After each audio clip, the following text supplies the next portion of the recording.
Mm.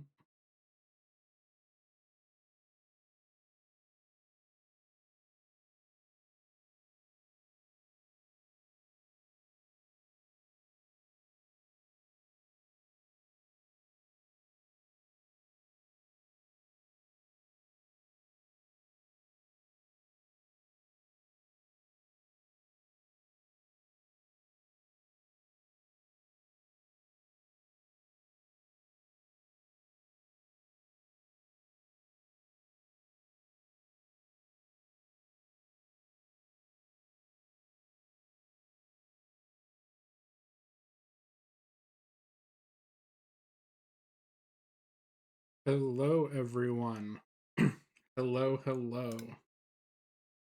It has been some time.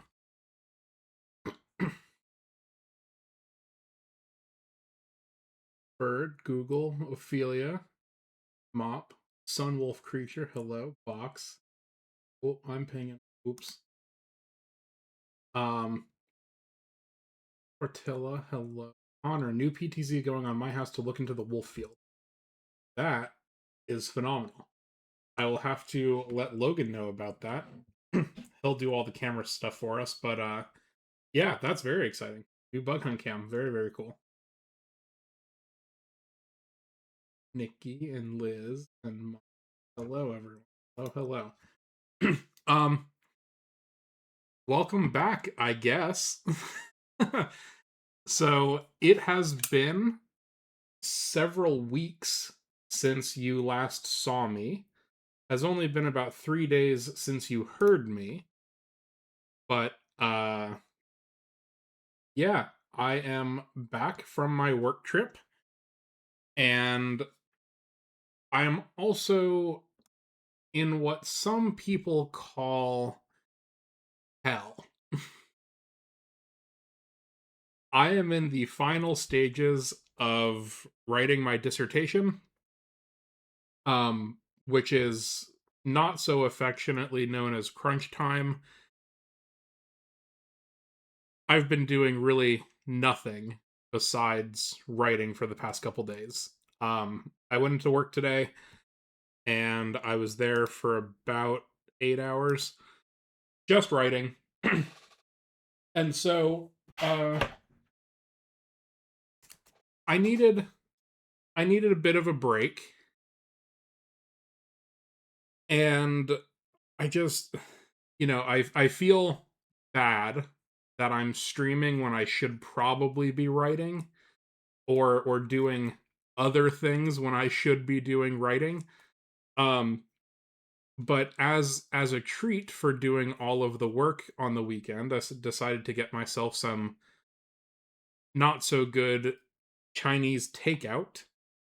And I had a bit of a sign. Let's see if I can get this back.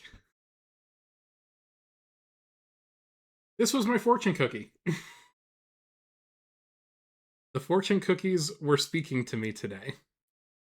So it had been a while. I wanted to talk to you guys, and I got some other very exciting stuff that we'll talk about. But the fortune cookie has spoken. So I am setting a boundary with my time and energy and stopping writing for the day and doing this instead. So we are back, and there are a couple things that we are going to cover. One, my work trip. I can't fully explain what was going on yet, I don't think. So we're just going to look at pretty pictures that I took, sort of like we did on the just after Christmas um trip roundup that I did with the bird pictures and whatnot. I have pictures from this trip uh that I'm going to show you. And then we have Pokemon cards to go through.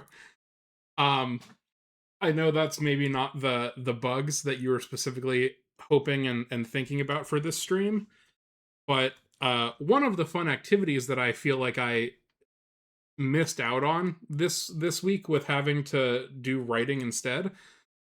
Two of my friends from work went down to a Pokemon card show today, and they found my holy grail card. They found the card that I have been looking for so long. They found the card that I have ordered online 3 times, and all 3 times it has turned out to be fake. I have not seen it in person yet, but since it was at a card show, and somebody who knows Pokemon cards very well looked at it before they bought it, I'm quite excited about it, and I think it's the real one this time. But we have to make some space in the binder for it. So we need to move a bunch of stuff. So we're just going to look at some cards today and move things around while I am able to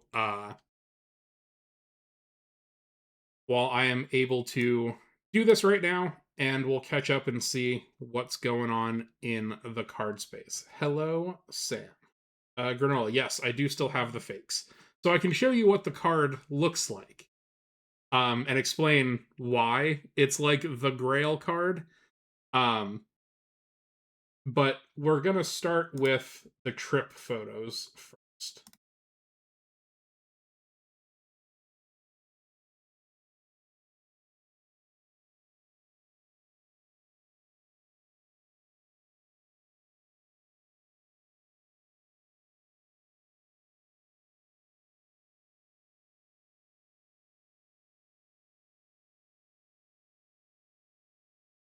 Phoenix, how'd you know?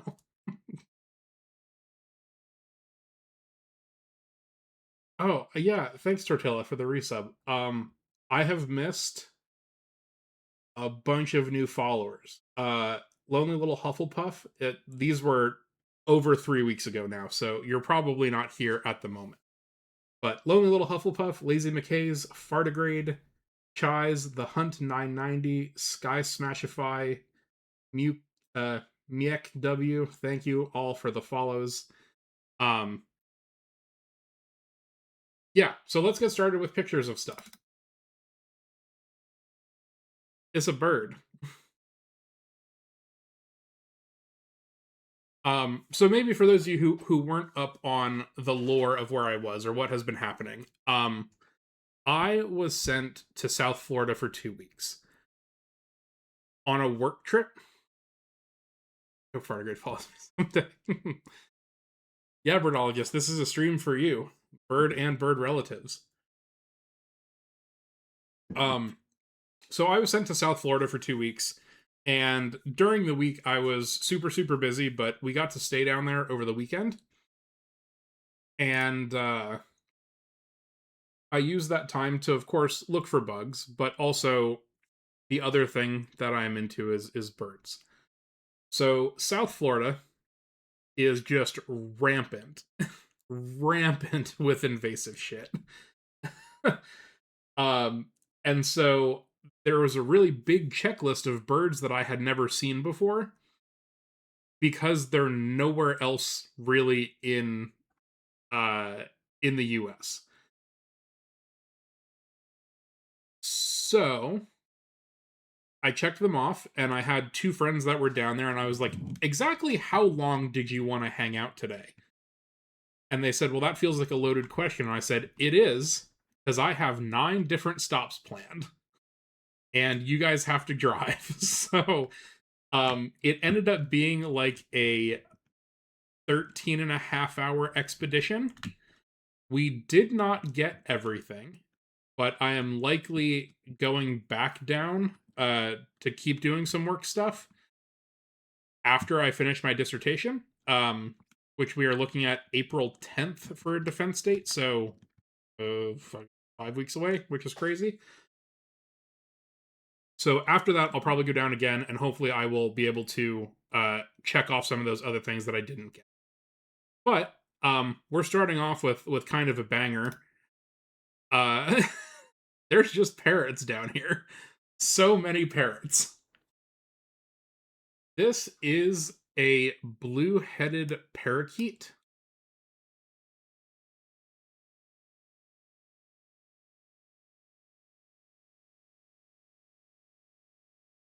I am once again asking if we can watch your defense. I don't know about that bird. I I'm not sure. Not because I don't want you guys there, but because that is like super mega docs central. So I'll have to think about it. I'll have to think about if we're gonna stream that.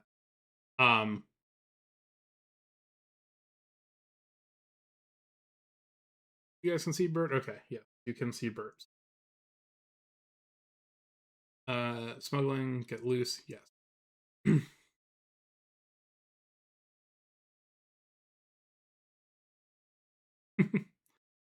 So yeah, this one is a blue-headed parakeet, and this was one of the new birds that I had seen while I was down here. There was a park local to a friend of mine who that had uh, a bunch of these different non-native parrots at it. They even had records within the last week of something called a piping hornbill, which is one of those crazy, like, I cannot believe that ornithologists called it that. But um, this is what a piping hornbill looks like. And so that's like the most tropical ass bird that I've ever seen.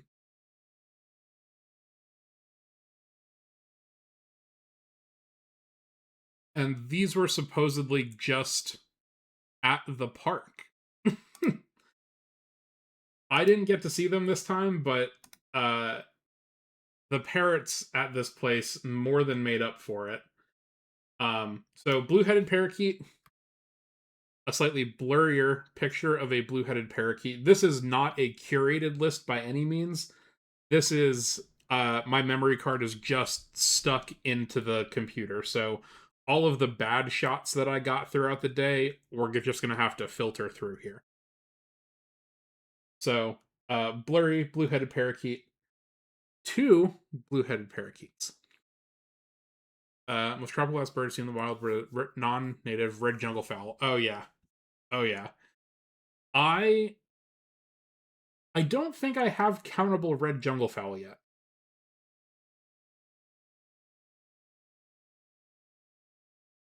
I should have. Yeah, I didn't log any of this time during in South Florida, but I know like down in the Miami area, they have them, so I'll have to pick that up next time I go down. Do not show you a picture of my weird rash. Well, I wouldn't take that with the nice camera. That's on my cell phone, obviously. So yeah, these guys, I don't know if they're trying to forage or whatnot, or they're just being silly, but they're clawing around this tree hole. And this is a different kind of parakeet. This is either a mitered parakeet or a red masked parakeet. Both of them are at this park, but they are very, very tricky to tell apart. And I know I've got both. I will explain the differences between both when I get there. Um, but from this picture, I couldn't tell which one I was seeing. The other thing that I did that is a birding sin is when I was making my lists, eBird wants you to enter how many of each species that you're seeing. And there were too many fucking parrots, man. There were so many.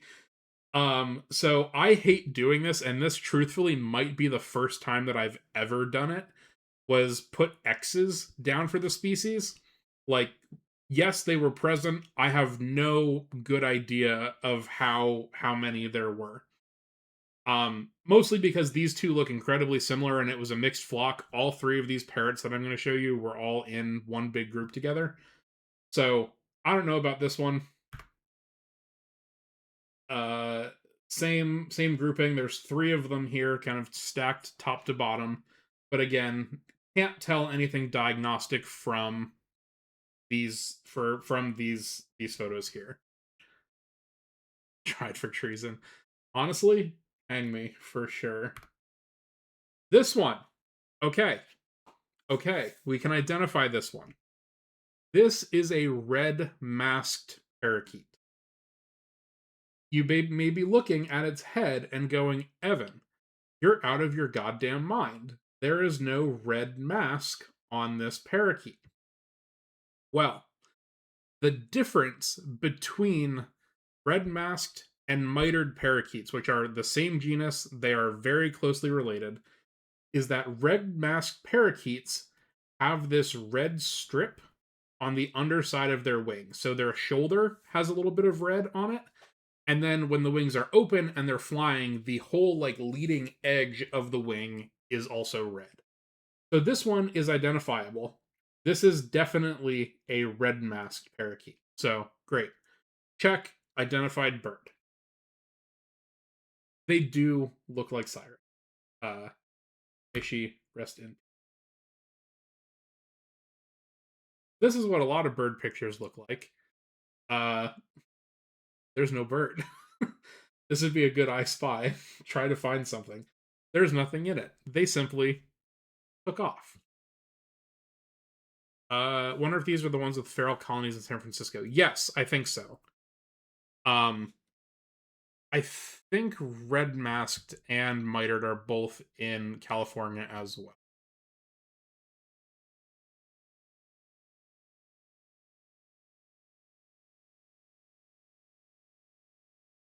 These two were preening.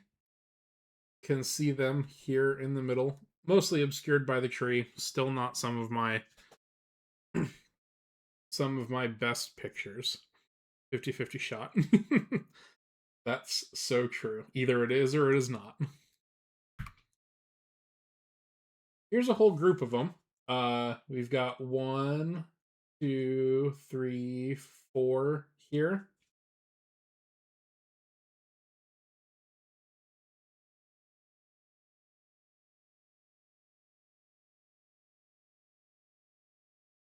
Some more upside down burbs.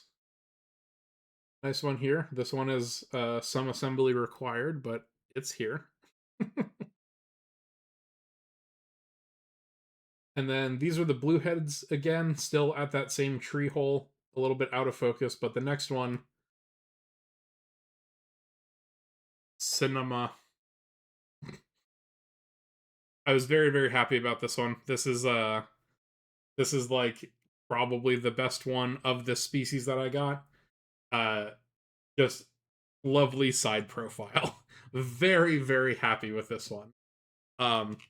It hasn't gotten the ratings on eBird that I was hoping it would. People are saying this shit's a 4, and I'm like, no, this is like a 5. This is nice. Was it loud as hell? Yeah, granola. It absolutely was. I got there at about 8:30 in the morning, and it was already scream o'clock. They were crazy. When I lived in Phoenix, we had peach faced or rosy faced lovebirds, and they're smaller than these guys were. And I thought, I was like, oh yeah, those were loud. No, these ones, this big group of these was quite loud. There were easily to frame of reference here, we have the macaws and the littles and everything in Alvea, so we sort of understand like how loud just like those couple of birds can be. There was easily close to 100 parrots in this park. So imagine just scream o'clock with 25 times more birds. It's not as enclosed of a space, and there's not the microphone to help pick it up, but just over is crazy. Dock points for missing tail. Honestly, maybe not the full bird.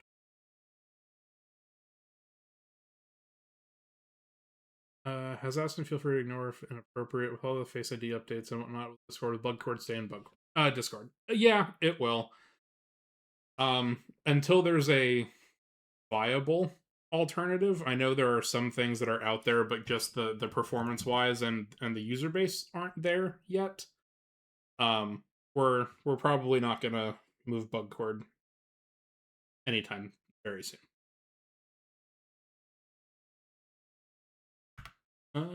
Let's see. Who's next? Ah, okay, great. This is the new parrot. You can see this one has the red up in the front.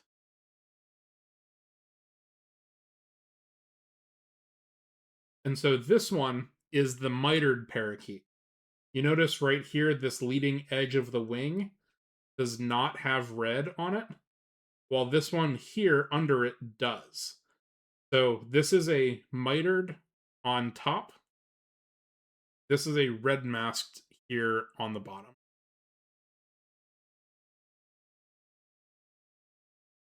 So very helpful that I confirmed both species. To do birding is very much based on the honor system.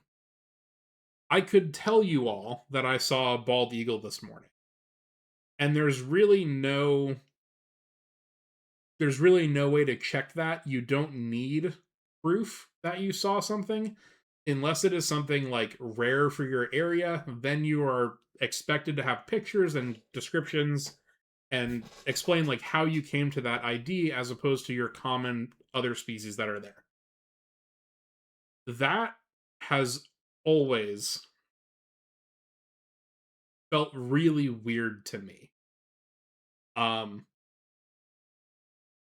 as an entomologist, I have the specimen and I can always go back and double check the ID.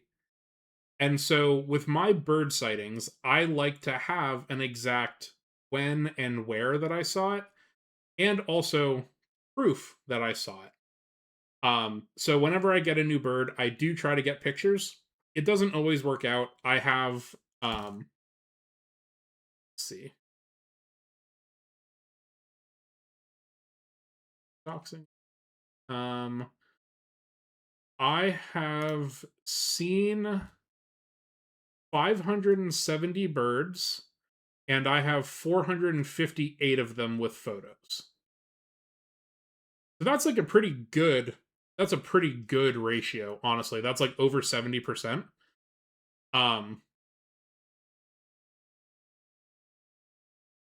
It's pretty high, honestly. So I've made good progress. I think birders should lie like at each other until it becomes unbelievable, aka Lyra's poker. That's how you get labeled as a stringer, Ophelia. A stringer is a derogatory birding term for someone who strings together a series of slightly unbelievable bird reports without having evidence. So it's not a slur. You can say it. It's just slightly derogatory. Because it's implying that you didn't actually see the birds that you're saying that you did. And that's pretty fucked up, right? That would be embarrassing to be called a stringer. So no, I don't think we should lie about it. I think the honor system is fine, but personally, I like having pictures of things that I've seen. And so I knew I had both because I was able to see the red masked with the stripe under the wings while they were flying. But figuring out which ones were red masked versus mitered while they were landed in the trees was a lot harder. So I was just taking pictures, trying to like make sure I got it. And once I got this, I was like, all right, great. I can stop. I have enough proof that I have both.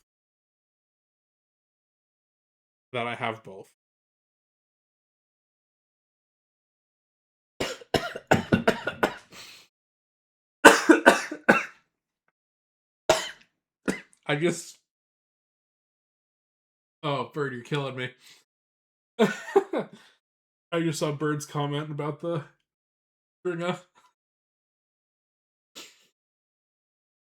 Oh, that's funny. That's funny.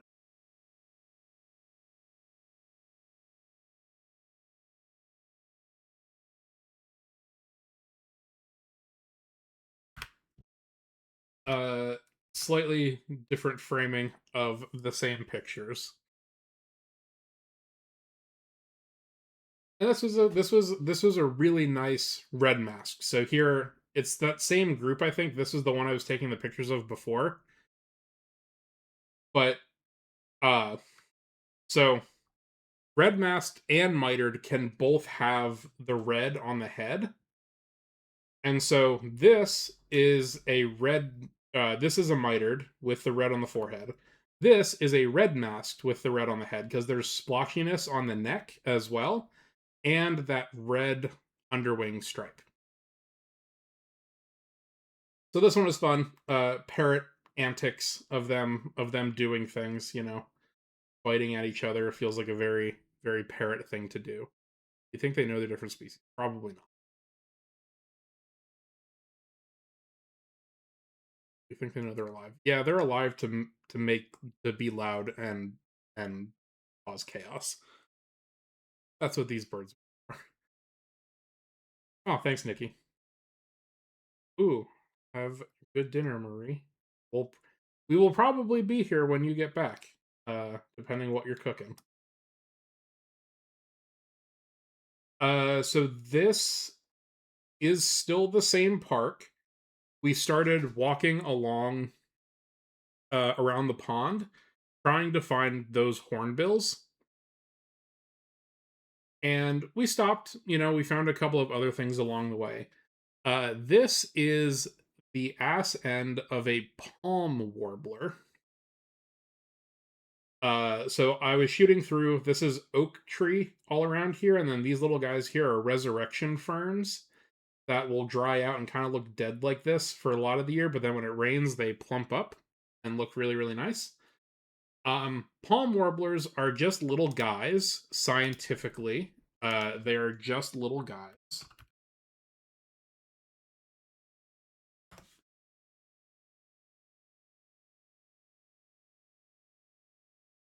So, Lyndon, hello. This is more or less what we were seeing. So, this is a non breeding one. So, you can see all that yellow under the tail, which is what you're seeing here.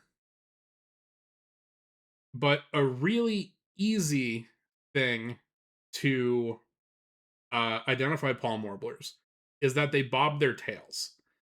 So it's just warblers are small little birds that have these pointy beaks and they will go up and down trees looking for insects. Um and so while this guy is hopping around on the tree, they flick their tail down. I don't really know why. They just kind of do. So it's a very easy ID, even though this is like not the idealized palm warbler. This is like the ideal palm warbler that you see with the rufous cap and like really yellow all over. Um, when you get little guys like this, it's a little bit harder to convince yourself of some of the IDs because the field marks are a little bit blurrier. But that tail bobbing is very, very specific to palm warbler. There are other birds and other groups that do it. So spotted sandpipers will also bob their tails, but you're not going to confuse a palm warbler and a spotted sandpiper. So this guy was bobbing his tail. You get the yellow under the butt. Um, Ophelia says this guy lives in, well, he kind of lives all over the place. This is the eBird map with the sightings. So there have been 2.46 million sightings of palm warbler, and there are 125,000 almost palm warbler sightings with photos. And there's almost 2,800 things with audio.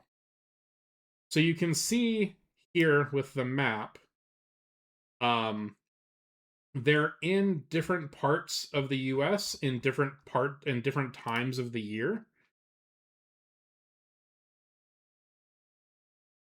So you have all of these dots all across the eastern US. And they sort of get vagrant out west, but they're a lot more common up north and in the south and along the east coast here. So Ophelia is not wrong. They do live up in this area as well, but they certainly get down to Florida. You would think with a name like Palm, I would expect them to be even more like restricted to Florida, where all the palm trees are. But they will feed on any type of plant material. They're not just restricted to palms. So, not the best photo. I do have a better picture of a palm warbler in a couple of stops from now. But palm warbler, not very good, but there. This is a kestrel. So this is a very, very tiny falcon sitting on top of a tent at a playground. And this is his perch.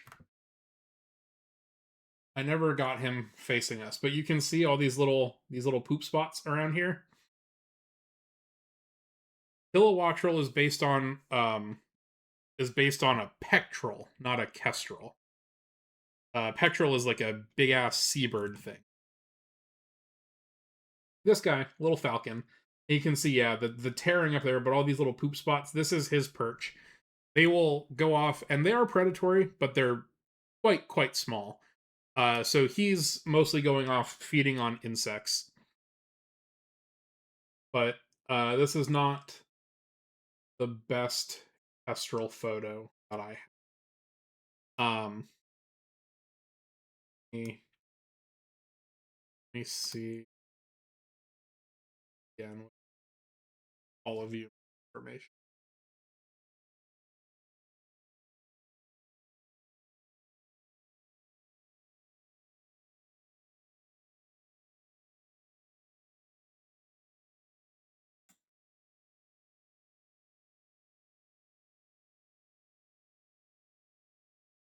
Okay, do it that.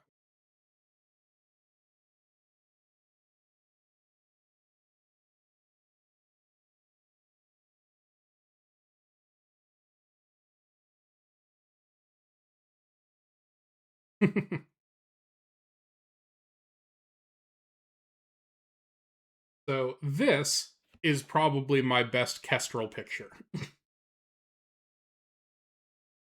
I love this one. It was quite close to me. I love the detail on it. You can see that adorable little hooked beak. Um, but I watched this one for a while. This one was back in Arizona. I watched this one for a while flying around a pond, and it came back, and I got it here eating a dragonfly, which I thought was really neat. So you can see it here preying on one of my guys, which I don't love, but very cute picture. So this was probably my best kestrel shot that I've gotten. The one we're looking at now, he's pretty far away. I saw another kestrel later in the day, but I think it was flying, so I don't think I actually got a better picture of it. Didn't know they ate those. They'll eat just about anything bird. I think they're pretty opportunistic of like whatever small thing that they can eat. Um they take a lot of grasshoppers, but I have seen them get dragonflies on more than one occasion.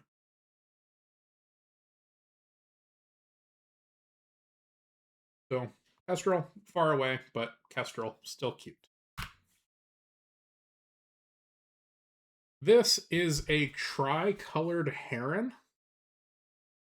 So medium-sized wading bird. They're not that big. Like 2/3 the size of a great blue heron. But this one was close and out of the water. So what I thought was really neat about this picture is the detail of the back nails.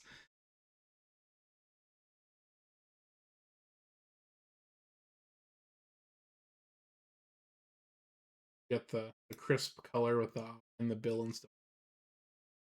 So I thought this was a good one. Um, Not its most natural habitat. This is like a dock that people launch kayaks off of. But the detail and the feathers and stuff, I was very very happy with this one. And yeah, I didn't notice until later about the standing kind of like on the back claws. This is really funny. This is a fish feeding bird. So like the other herons, they have the long pointy bill. They'll wait in the water and then they'll go down and grab stuff real fast.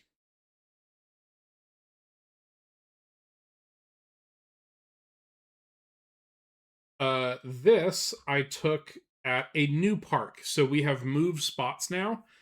Um, as I said at the beginning, my friends, this was a like 9 stop day that we tried 9 different places. And I had checked eBird for recent reports of things. So we went from place to place to place based on where birds that I needed to see had been reported within the last week or so. This was at a new park. We were coming here for a couple of different things, but these were way, way, way across the pond.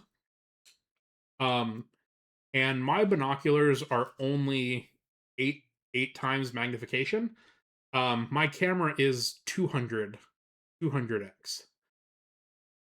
So I took this just to see what we were looking at over here, and even then, it's not the best quality photos, but we can see that this is a snowy egret. This is another snowy egret. This is an immature white ibis. And then this one up here is actually a black crowned night heron. Uh, Not much more to say about that. They're not good bird pictures. um, I was just using this to try to ID things way, way far away. Why is it a trope that in the 70s people didn't like seeing people's vacation slides? I agree. I always like to see what other people do on vacation. At least with mine, it's almost all animal pictures. I don't I don't document the other stuff. So maybe I'm talking into the vacuum of all of you nature nerds that care about this sort of stuff. Um, but I also never understood that. I like to see the piece.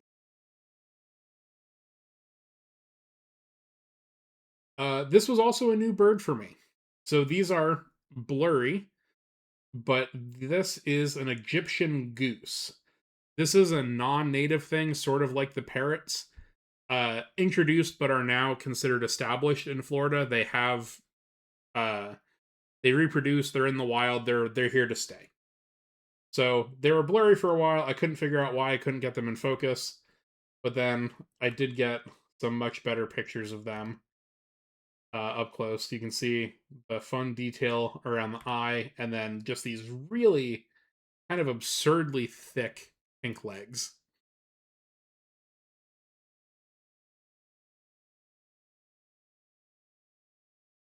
Uh, didn't Amanda run into some of those that one time? Bird, I'm gonna need you to be more specific. I don't remember Amanda running into these. Oh wait, maybe she did. Yeah, yeah, yeah. I think she did when she went to the park and then Caleb stream sniped her, right? Is that the one you're talking about? I do vaguely remember that. Yeah, yeah, yeah, yeah, the park stream. I think she did. I think you're correct.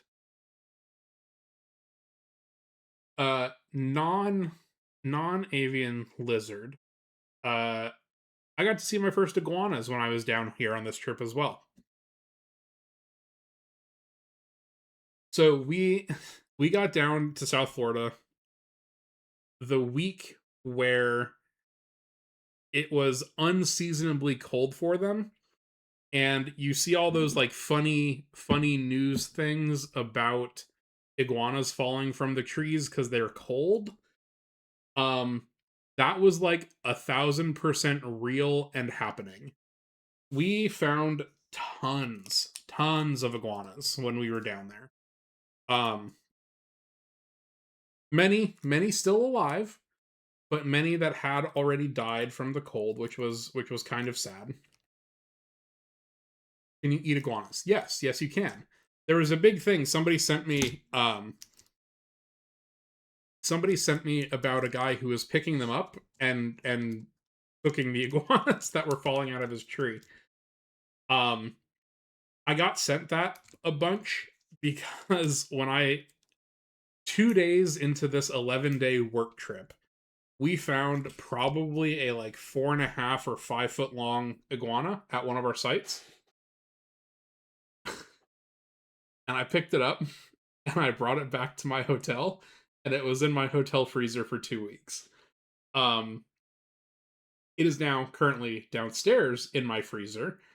Uh, I'm going to try and get the skull from it and possibly tan the skin, like a cool like iguana mount. Um, rather than having to hunt one myself. This one had pre-died from natural causes, and so yeah, I just grabbed them. I just grabbed them. They articulated skeleton or else. Ugh. I've never. So I think this one will be an experiment, Tortilla. Um, I've never. I've never done skeletal articulations, but I have done a lot of skull cleaning, but it's always been mammals. I've never worked with lizard before, and I feel like their bones are going to be a lot different than the mammals have been. So this is going to be a practice iguana, but full articulated skeleton would be super super super sick. Um, but yeah, iguana in my freezer downstairs. Not this guy. This guy was fine. But anyway, this is a woodpecker. Dan, 30 streams. Thank you, thank you. Welcome back to the bird review. This is one of them piled ones. No, Ophelia. This is a downy woodpecker. He's very small. He has small pointed bill. He has this big fluff here around uh around his face. Pileated woodpeckers are much, much larger. So he also has this fun little red spot. But yes, this is a downy wood.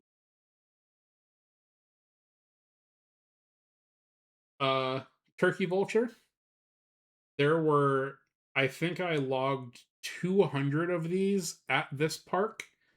Partially this right here. That's fine. I'll allow that bird. Um, this is an iguana down here in the bottom right hand side. So there were all these dead iguanas at this park, and there were over 200 turkey vultures, and I saw 3 black vultures. So tons of vultures at this park, just picking up all of these iguanas that had died from the cold. Like I said, it was unseasonably cold. Um, it was like actually freezing in Miami at some point, which like never happens. So a lot of the iguanas that usually will fall, and then once they warm up, they can scatter away. It was too cold for a lot of them, which is why there were so many dead iguanas. Iguanas in South Florida are like super duper mega invasive. So that's why there's like no limit on them or anything, so you can just pick them up and put them in your hotel freezer if you want. Um, they're pretty cool, I will say, but it's also probably very good that people were getting rid of. Um, some of the people that I was working with had asked about eating the iguana, and I said, yeah, totally, I would if I like knew when it died. I picked mine up just at one of our field sites. I have no idea how long it had been dead. If I lived in this area and I like woke up one morning and went, "Oh, there's an iguana in my yard that wasn't here yesterday," would totally eat it. But not without knowing how old it was when I picked it up. So turkey vulture here, eating dead iguana, very cool. And then I think we get to the other lifer at this spot, the other new bird for me. Yeah.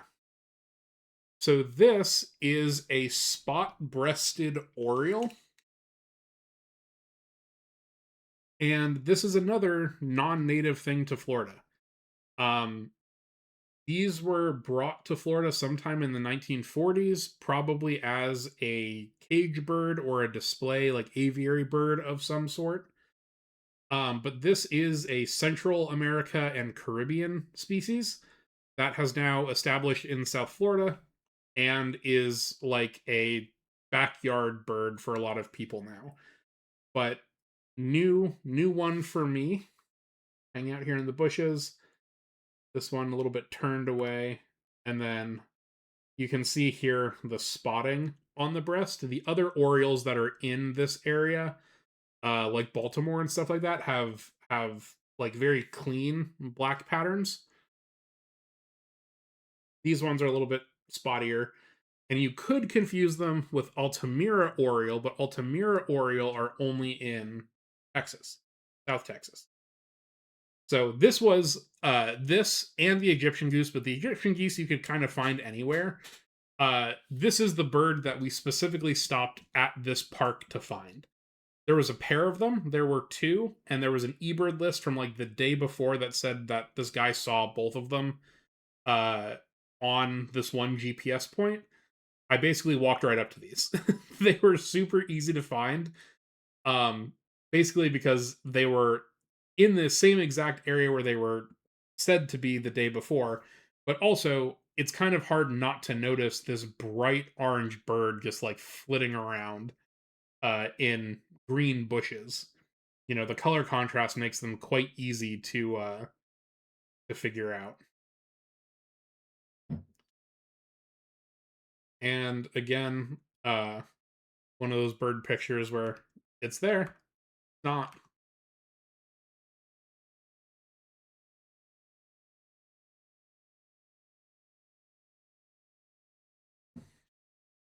So then moving out of this park, we had seen both of the things that I was hoping to, but you're never done birding until you're back at the car.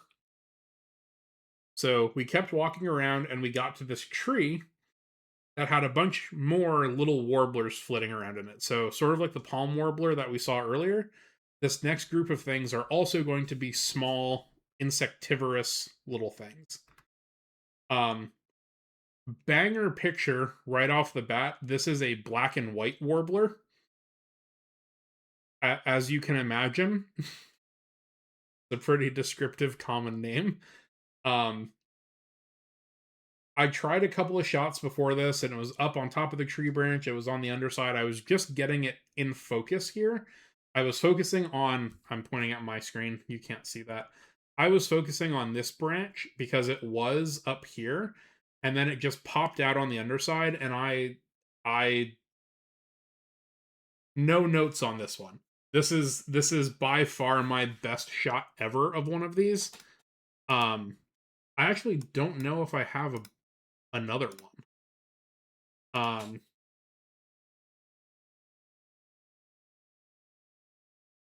let's see. Okay. Yeah. This is the last black and white warbler photos that I had before this one were from the time before I had a camera. So this was taken through my binoculars at a park in New Jersey. So this was my previous documentation, and now we're on to this. And I just love this picture. It's one of my best I think that I've ever taken. Um, when I started birding out in Arizona, This is an East Coast bird. Let me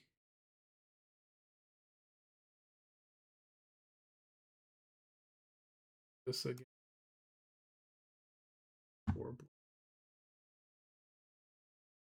Uh, it is very heavily an East Coast bird. So in Arizona, that it was. And for Bit Get Dinner. All right, see you, bird. There will be more bird review for you. I can send you any of these pictures if you're interested. But when I started birding in Arizona, this was a rare bird in Arizona. And so I tried for it for like months. Months and months and months and months. It was at this park that was close to my house. I would try for it several times a week, and I just could never find this damn thing. Could never connect with it. So then one summer, I went back to Pennsylvania for a few days in May, and it was like the fifth bird that I saw when I got off the plane. It's pretty remarkable how common things are in certain places and how rare they are in others, and how it's weird to have to figure that out. Um, Very common East Coast bird. I've seen these several times already in Florida, having only been here for a few months. But yeah, rare thing in Arizona. And here's a different shot of the same bird. Not nearly. So this one also ended up being a new bird to me. This is a magnolia warbler, and you might be saying, Evan, how the hell can you tell? Because you're just looking at the underside of its tail. Well, warblers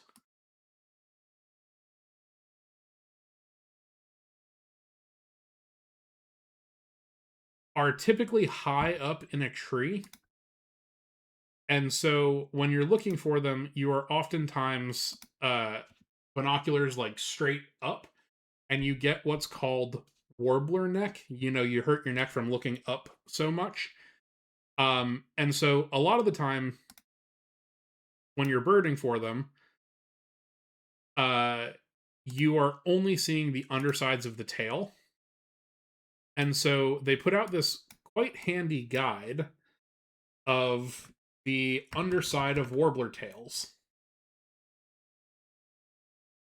So all of these different things are different warblers and sort of like the color patterns that you can see from them. So I got this picture, and then I consulted the texts. And so we can see that there's yellow on the breast, there's bright white undertail coverts, and then the tips of this of the tail are black. So if we come back to our thing here, yellow on the breast, bright white underneath, and then black tip. This is Magnolia Warbler. How many new birds? 9. 9 new birds on this trip. So I am now up to 610 world 488 in the US and 570 worldwide. So this was actually a very helpful picture to get, even though it doesn't show a lot. It shows more than you think it does. This is the same warbler. It has flipped around to look at me. And magnolia warblers also have this uh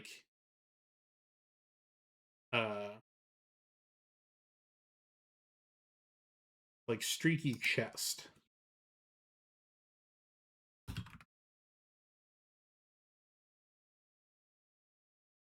So this is more or less what we were looking at. So that little necklace with the streaks down the side was quite helpful in actually doing the ID as well. So this is a female or an immature one. This is what the male looks like. Obviously a lot older streaking. Black mask, white wing bar. Very pretty little guys.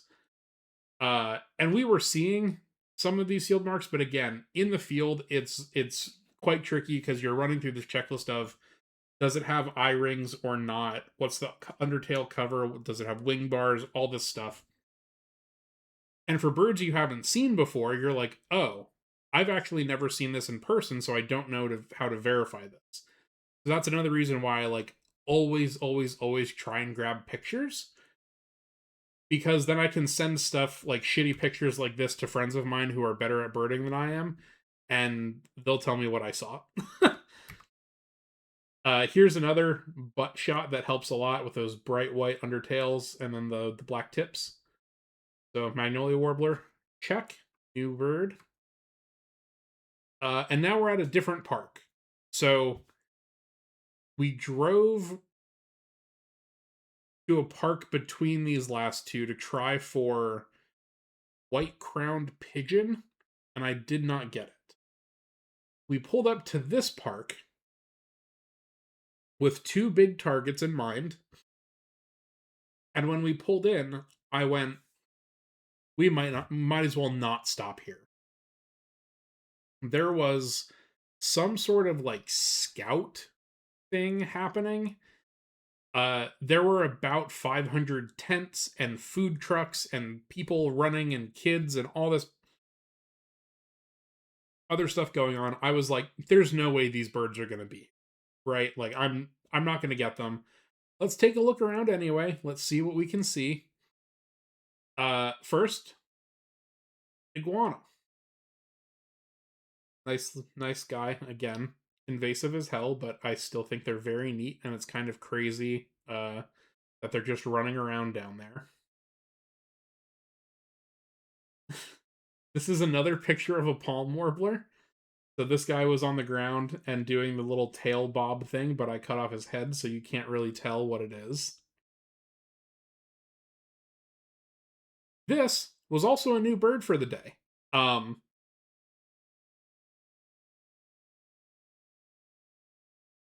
Allergic to the scene you've just painted. Oh, Tortilla, it was awful. I was like, I don't want to stop here. But my friends were like, we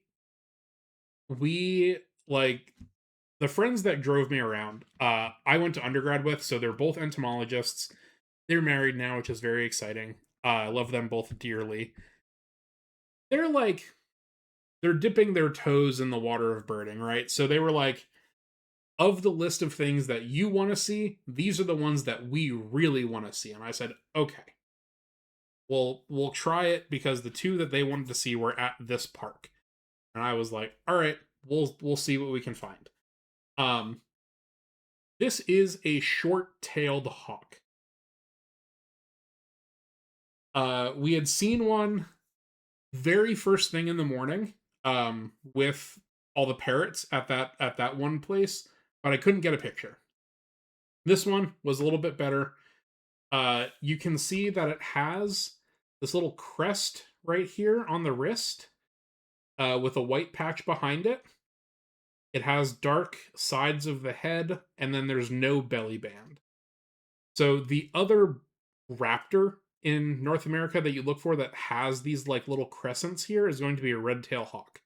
Red-tailed hawks are the bane of getting into birding, especially for raptors, because there are so many color morphs and they're so common that it's like pulling a different bird out is like trying to find a needle in a haystack. So I was very excited that we got documentation of this thing.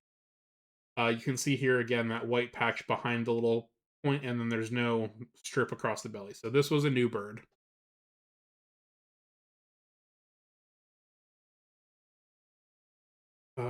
We stopped. So we aren't at the scout thing yet. I lied. We are at lunch right now. So this is a rock agama, which is another invasive type of lizard here in South Florida. This was a female that we saw in the parking lot while we were getting lunch. I did get a male, and here he is. Now we are at the Scout Park.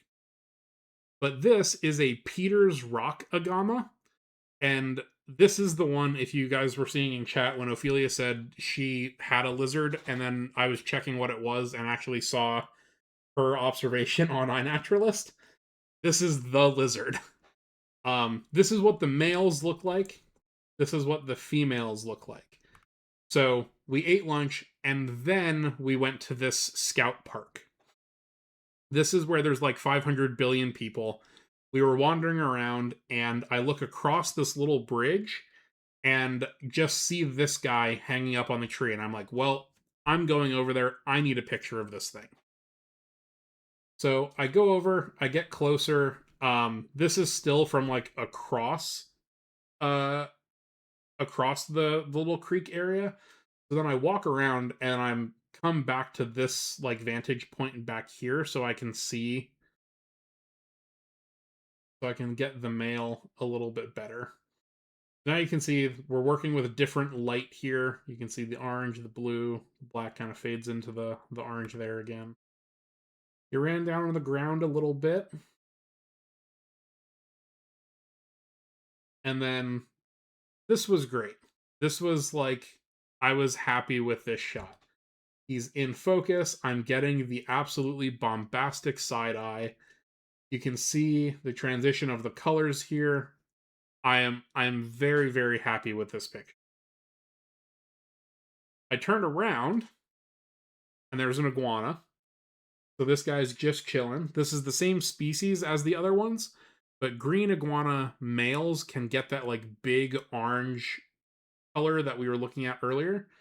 So this is like a younger male, has not fully gone into his like breeding mode yet, but this was right behind me while the orange and blue lizard was right in front of me. He looked at me a little bit more with his little neck flappy.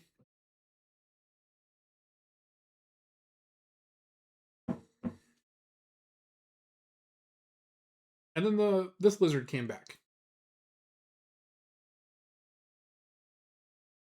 John, thank you. Thank you, thank you. 3 months, heck yeah. Enjoy your new badge.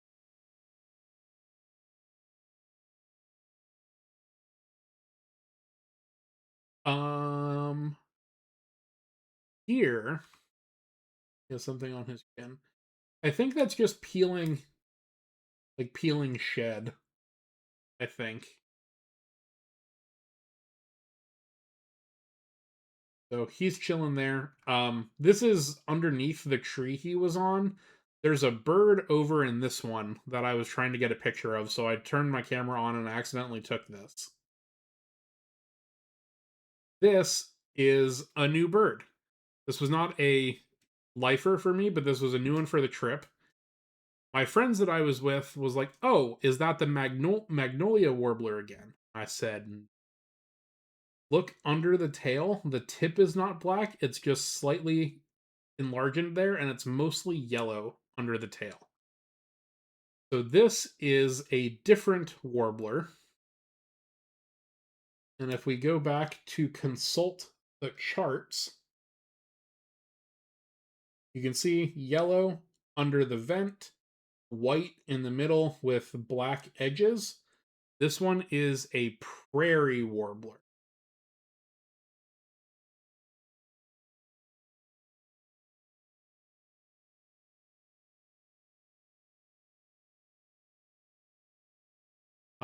So this is what we were seeing. You know, you can see the head pattern, you can see the streaks, a little bit under there.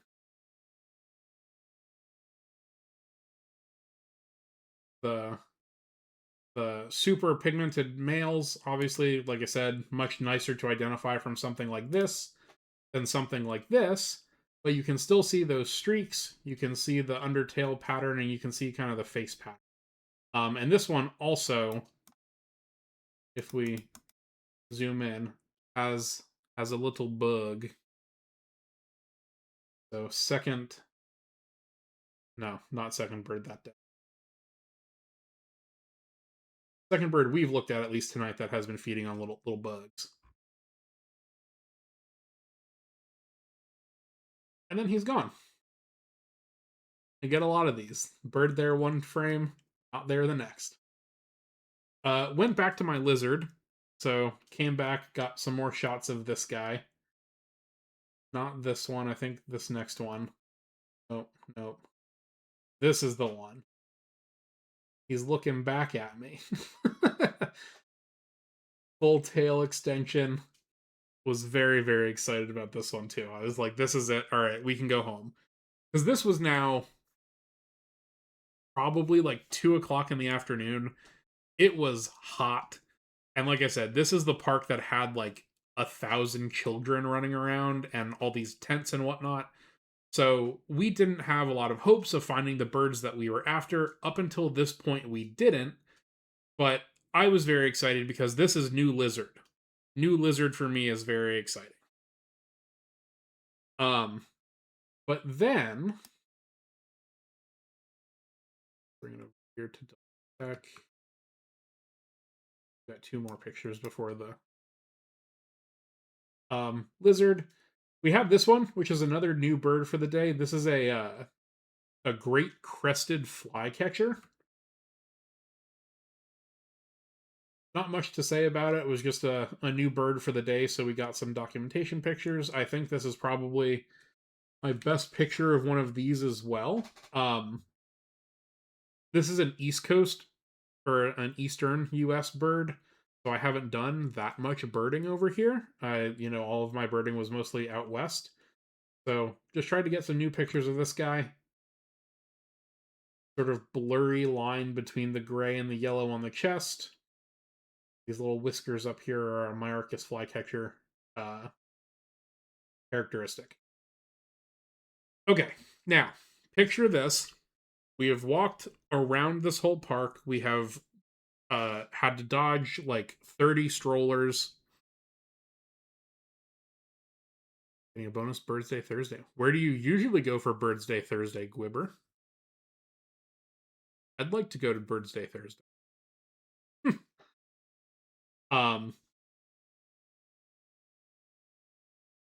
We had not yet seen our target birds. We are on the literal last stretch of this park, going back to the parking lot to then move on for the day.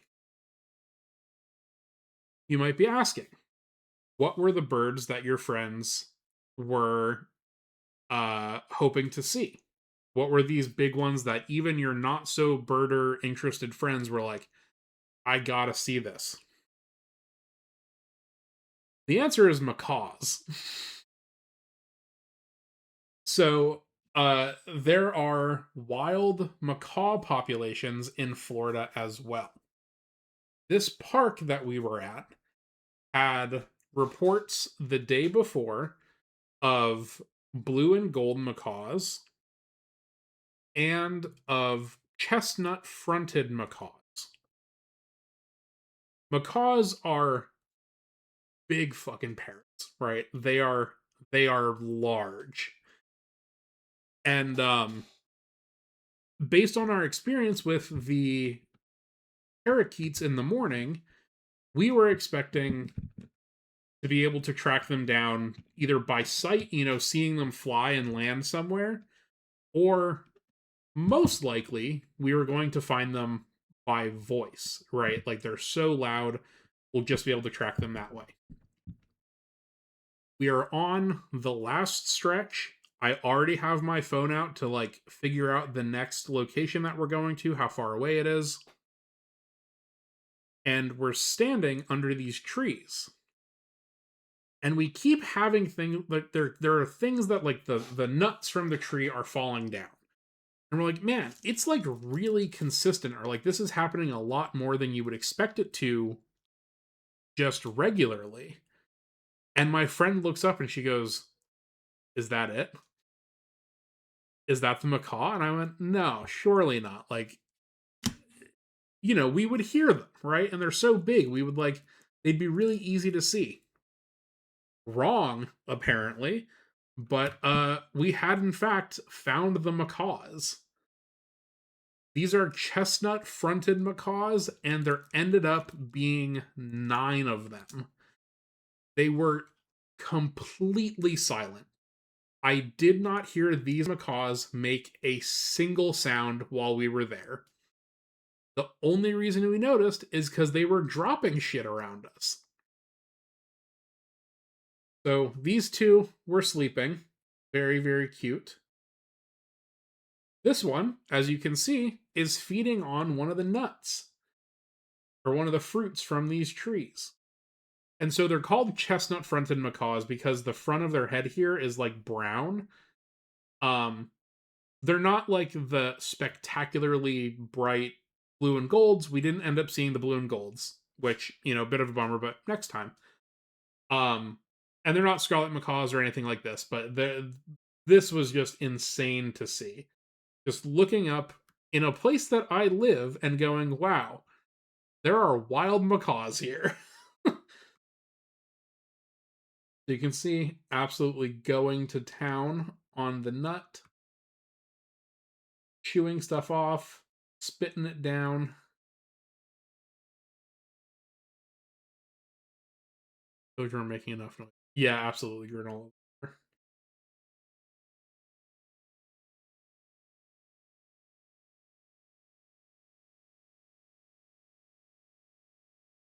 Like this one, because I clearly got caught taking the picture, giving me the side eye, going, "What are you looking at?" But we ended up not leaving for another like 20 minutes. We sat there and we watched these guys for so long. It was just phenomenally cool. Um, watching them feed on these things.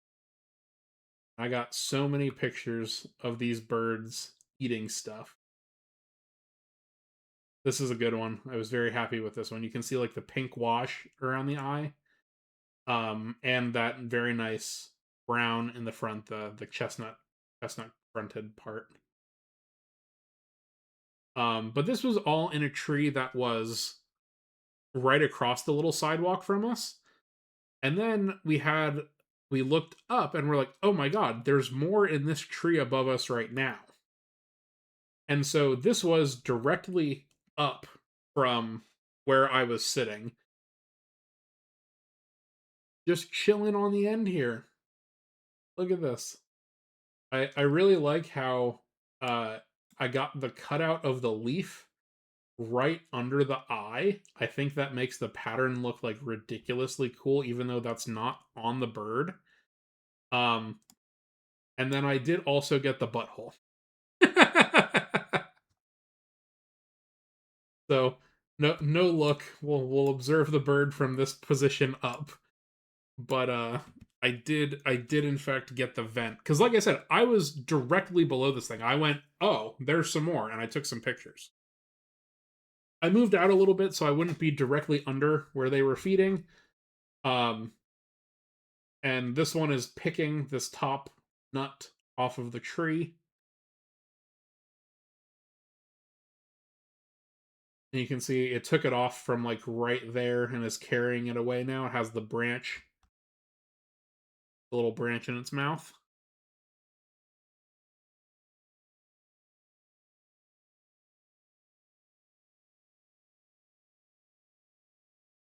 Another one picking a different fruit.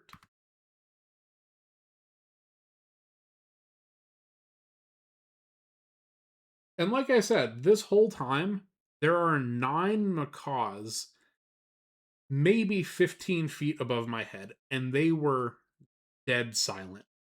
So, could not believe that. That was like a real kind of crazy thing to experience, having these big parrots right with you and not having any sound happening. Um, from there, we went to a couple more places. Nothing really of note that we found. I didn't really take any more pictures. Um, our last stop of the day was going to a marina, like a boat place, because I wanted to see American crocodiles. I can see alligators any day of the week, but I have never seen crocodiles in the wild. And this marina that we were going to supposedly had crocodiles, but we made it there like maybe 15 minutes before it got dark. All the boats were coming in for the night, and so it was super busy. We didn't know where the crocodile was. Um, so we went to this marina. We found a common myna, which is this bird here. This is sort of like Asia's version of a starling. I had seen this thing in Thailand before, 2 summers ago when I was there in 2014. I saw these guys.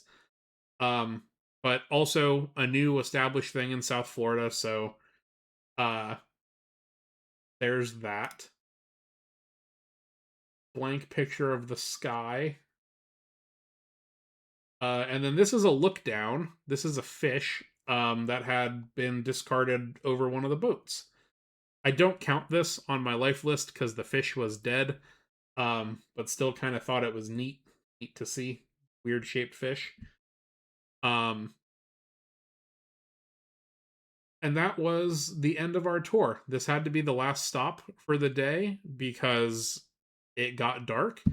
We did not see the crocodile here, but we did end up seeing yellow crowned night heron, which was new for the day. We saw um herring gull, which was new for the day.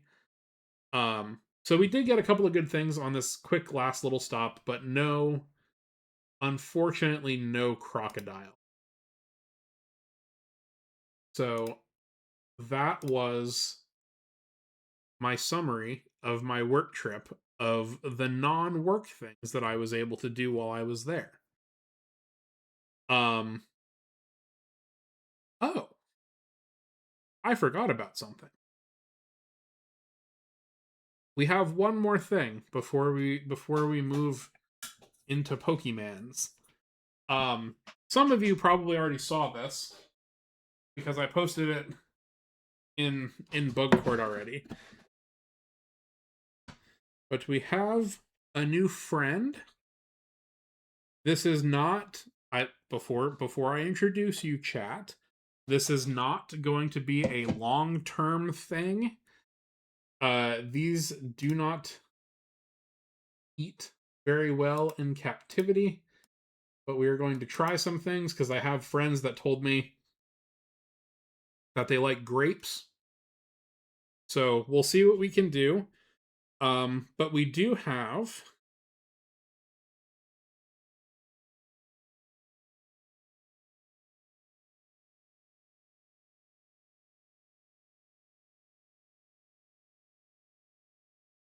influencer Weevil hand here. It's going to show up. There it is. So this is a palm weevil. This is Rhynchophorus cruentatus, the palmetto weevil. There we go.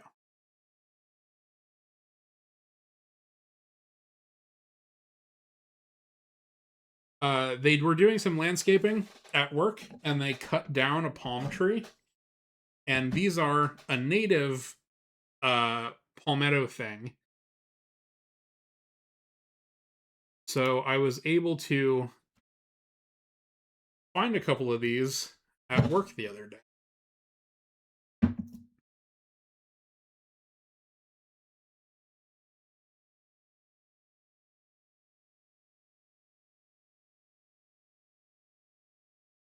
So we've got them under the scope now. You can tell this is a male because of how bumpy the rostrum is. So right here, he's got all these bumps on his nose. That means it's a male.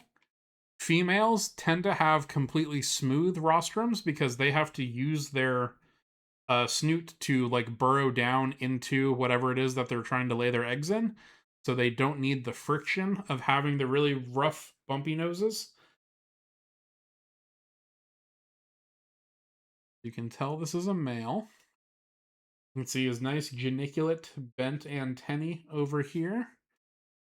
And then we go underneath, or at least from the side, you can sort of see his little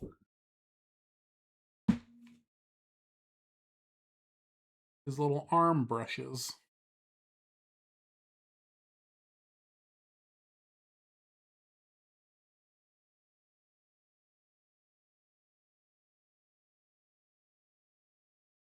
So yeah, we're gonna chill with this guy for a bit. Like I said, um, that's too far. Vaping.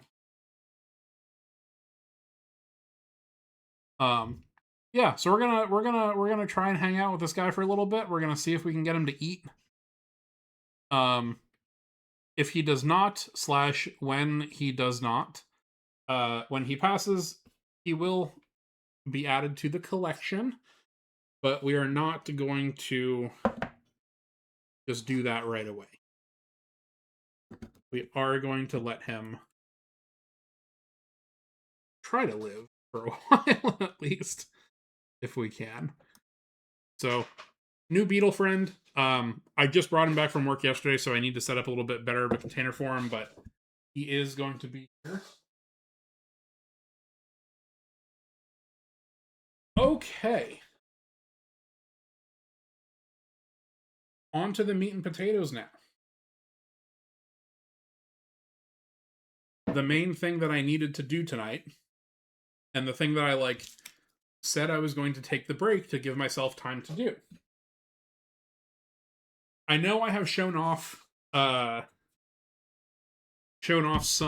of the Pokemon collection before, especially when I got the new cards for my birthday. But if you missed the beginning of stream, my friend went to a card show today and found my Holy Grail card. To give you a better idea of what that might be, you have to understand what I collect specifically. And the answer will probably not be surprising to anybody. But the answer is bug type Pokemon. So, my idea for my collection is every art and every version of every art for the bug type. I started with just doing a few. But then I was like, well, I'm just doing a couple. I might as well just do all of them, right? So I have all of the US Pinsir cards. So you can see like these top 3 are all the same. This is not ideal. But so you can see that these top 3 are all the same card. The one over here on this end is the holo from the first set. The second one is the non-holo from the same set, and then this is from Jungle, which was the second set that they put out. It's the same art, but it's a different printing of that card. So we have all the pincers, and this is catching up through all of the new stuff. This down here is the most recent Pinsir card that exists. But then, since I completed that, I was like, well, let's move on to some other weird stuff. This is a Burger King Pokemon promo from 1998. So this is like a non-standard Pinsir Pokemon card.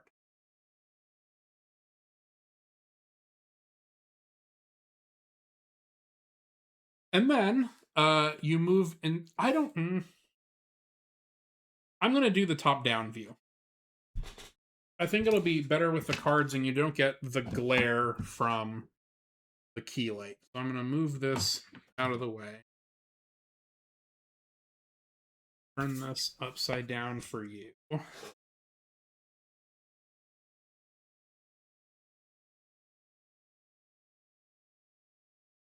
right. I think this is probably better. This first one here, this is the first Heracross card that ever got printed. And you can see it's a holo. And he's actually fighting Pinsir down here in this bottom corner. Love this card. Maybe one of my favorite Heracrosses. But the Heracross set exists. And then we've got more of the Heracross set, where we've got the full art here, we've got some of the newer stuff, and then you get into the Mega Heracrosses. This is some of the weird stuff that happens with the card printings, is that they will put multiple printings of the same card in the same set. So this is from Furious Fists, and it is the Mega Heracross EX. Wish this would... Belark, thank you. Welcome back. Here it is. Okay. So you can see how the top here is kind of dark. And I don't know if you can see it, but down here in this corner, it says 5 out of 111. So that is the set number of the thing that there's 111 cards in the set. This is card number 5. They have started doing this thing with modern sets that are the secret rares. And what those are going to be numbered above the set line. So this is the Mega Rare Heracross EX from Furious Fists. This is 112 out of 111. And if you can see the comparison between the two, this is the secret rare. It's got the gold up top and around the side, while this one just has the dark. This is the Holy Grail card. Most people don't realize that they did this because secret rares were pretty new at this point in the Pokemon card setup. It's not a super popular Pokemon. Like, there's not a lot of people asking for this. This is not like a high dollar card, really. And so I have been looking for this. This is the last, well, not anymore, but this was the last card that I needed to complete my Heracross set. I ordered it online 3 separate times. All 3 times, including this one, they ended up being fake. So on the back here, you can see the coloring is a little bit different than the actual. This is the real Pokemon card. This one is the fake. You can see that border is darker and it's lighter in the center. There's like no texturing on this at all, and the hollow's kind of bad. So I've ordered it a few times online. I've gotten screwed all 3 times. But I've ended up getting my money back, showing them like, oh yeah, this is not a real card. And they go, oh, my bad. I didn't really know. And I can never tell if they're genuinely like, oh, I didn't know that was fake and they just sold it to me, or because I got it for like such a good price, they were hoping that I either like wouldn't know or wouldn't call them on it. So I've spent money on these, but I've never gotten screwed out of money, even though I've gotten fakes a couple times. So this is my Holy Grail card. This was the last thing that I needed to complete my Heracross set. And one of my friends, like I said, she was going to a card show today. And I gave her a list of things that I was looking for. I was like, if you happen to find this, buy it. I don't care what it is, how much it is. Like, if it's the 112 out of 111, let me, call me immediately and we will talk about it. I get a call today at 11 a.m. and she goes, I have it. And I said, no, you don't. I've gone to dozens of card shows and I'm like, do you guys have the secret rare Mega Heracross from Furious Fist. And they say, oh, yeah. They open the binder. It's always this one. It's always the base set one.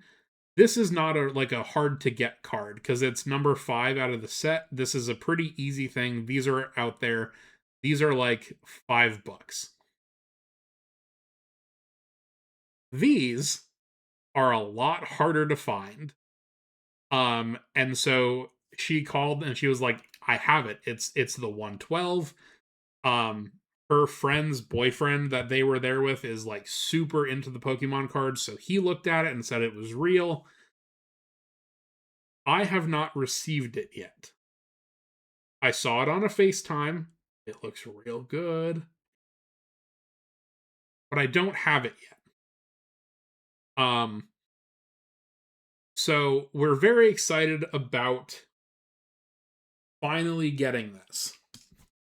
But the problem, you see, if we go back to the binder, is that we are out of room. So all of the cards through all of this is in release order. So this one goes here. The real one, when it shows up, goes here. There are 2 new Mega Heracrosses from the new from the new Phantasmal Flames set. They go here and here. But that means that my Heracross page is full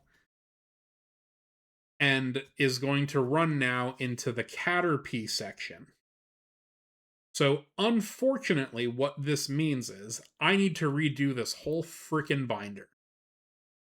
So, we are going to start at the back and just pull cards out so we can reevaluate the situation here. We're going to need to move all of these Heracrosses because, as you can see, Pinsir goes down to here, and Heracross starts back up here in this corner. I do have some new pickups. Like I said, I finished the normal Pokemon cards for these guys, but these 2 are like obviously some of my favorites, so I started getting weird stuff with them. Like the Burger King promo for the Pinsir down here. I've started ordering other things that are not traditional Pokemon cards for them, but I'm going to add them into the collection, so we need to move a bunch of stuff. So first we have this, which is one of the original Heracross, or the original Pinsir cards from Japan. So this is Japanese exclusive.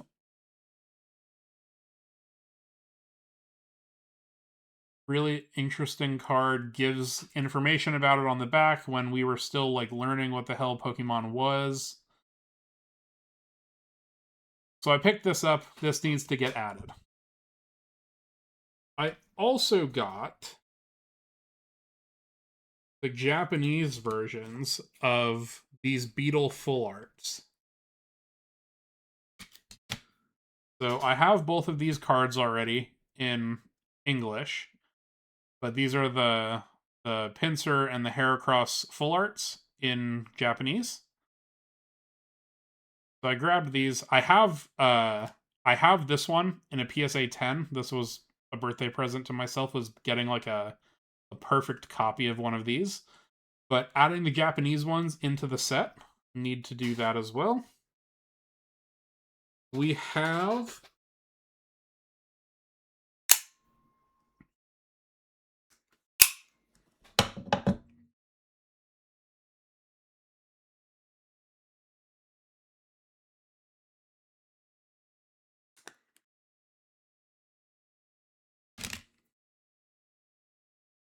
so this is from Topps, which is like a baseball card company or like an old card company.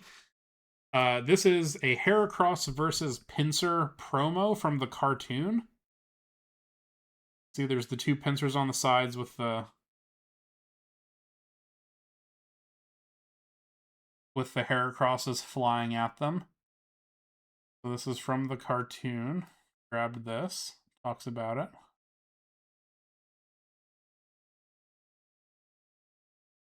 So we've got to add that. And then we have these.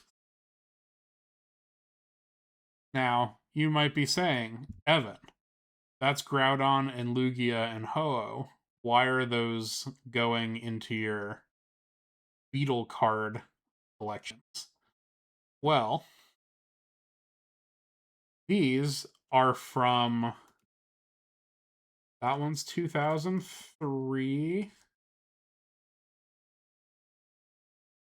These are also... These are 2000. These are Japanese Pokemon playing cards that had the different deck colors. I know you were saying that. I could read your mind. So these are all the, not all, but these are the different backings of the playing cards. But the fronts have the pincer. So these need to get added in. The Lugia and Ho set is very cool. So this is together. There is a Kyogre backed card from 2003. So I still need to get the pincer from that. And then there are Heracross cards as well. Heracross like playing cards that I have not been able to source just yet. So all of these need to get added into the collection. And so we need to make some more space in the collection. So we need to move a bunch of stuff around. So we are simply going to start all the way at the back and work our way from there. This is a dung beetle Pokemon that I don't know if anybody really cares about, but this is Rellor and Rabsca. There are new cards of this as well that I have not gotten yet, but this was just like the last little thing to fill out this binder. I've sprinkled things in here and left gaps where there are cards that I need to put in, and it's going to be really annoying to have to put all of these back in again. So for right now, we're simply not going to do that. I'm just going to pull all of them out in order, and then I'm going to go a little bit OCD on this and put placeholder cards in for everything, so I know that it's where it's supposed to be. But all of this Rabsca stuff is going to need to move into a new binder because I'm going to move at least one page over. Where's the Cutiefly section? That's a good question, Tortilla. It's not in a binder yet. Because I was like, why would I collect Cutiefly? That's kind of a lame Pokemon. But then I decided that I was like, well, I am going to do all of the bugs. So in here, I have all of the stuff that needs to get incorporated still. So these are divided. Everything over here is kind of like miscellaneous bulk that is not of the stuff that I collect currently. Just extra cards that I've picked up or gotten from ripping packs or whatever. This middle section here are all of my non-bug cards that I really liked, so I bought them anyway. These are going hard to show off, but yeah, so just non-bug things that I enjoyed, like Wooper getting abducted by an alien spaceship.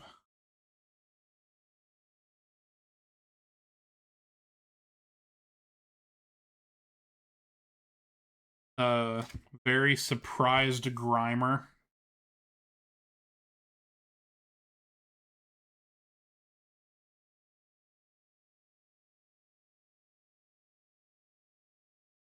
And then we start getting into some of the full art sets. So the Pidgey trio in this specific art style.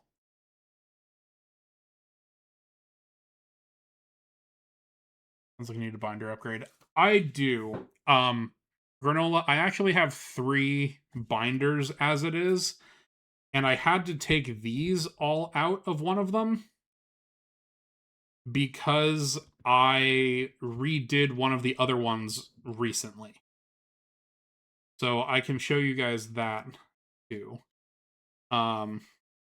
This is maybe one of my favorite cards that they've ever made. I don't know why. I think Drampa's kind of a shit Pokemon, but I really like the vibes on it. It's like kind of giving Spirited away.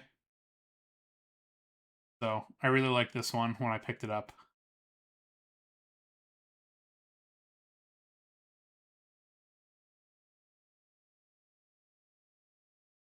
Gulpin eating birthday cake.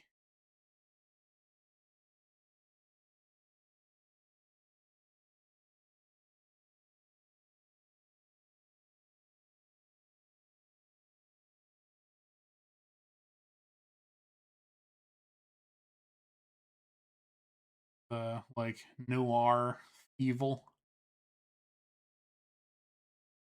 And none of this stuff is like crazy expensive. I don't for this sort of stuff, like the non-bug cards, I try to stay pretty reasonable. For the bug completion set, I'll spend a little bit money. So that's what this stack was in the middle here, was all of the non-bug cards that need to get put back. And then the last section over here, this is bug cards that have not made it into binders yet. And so we got the Combees. Oh, there's some. Maybe I have it backwards. Oh no, I don't. Some Galvantula stuff in here. Maybe I do have it backwards. No, actually. Maybe these are my things that I need to...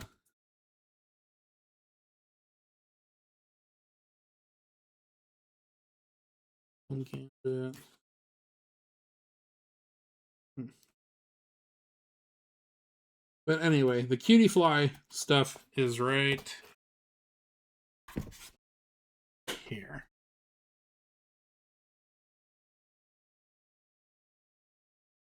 And then there's not very many. I think there's actually only 9 Cutiefly cards that have ever been printed, and I've got 7. So they're here. And Ribombee is still in the box, but I've got the Kabuto and Kabutops, the Anorith line, the Omanite line. There's the Bejeweled Galvantula. Pretty cool.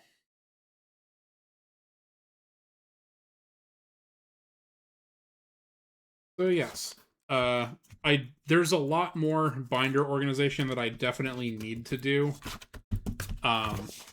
This is just not a priority right now. Like I said, I have a dissertation to be writing, but I am going to prioritize that Mega Heracross card. So we will go through this and start organizing things a little bit in here. I am going to pee real quick, so I will be right back.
Okay, we are back. BRB. Oh, yeah, I haven't used it much. I think we got it, and then we sort of took the break from streaming. But yes, the BRB screen I think is quite adorable. I do have maybe a bit of a leak. I have to see if it actually do have it right now. Um, please hold.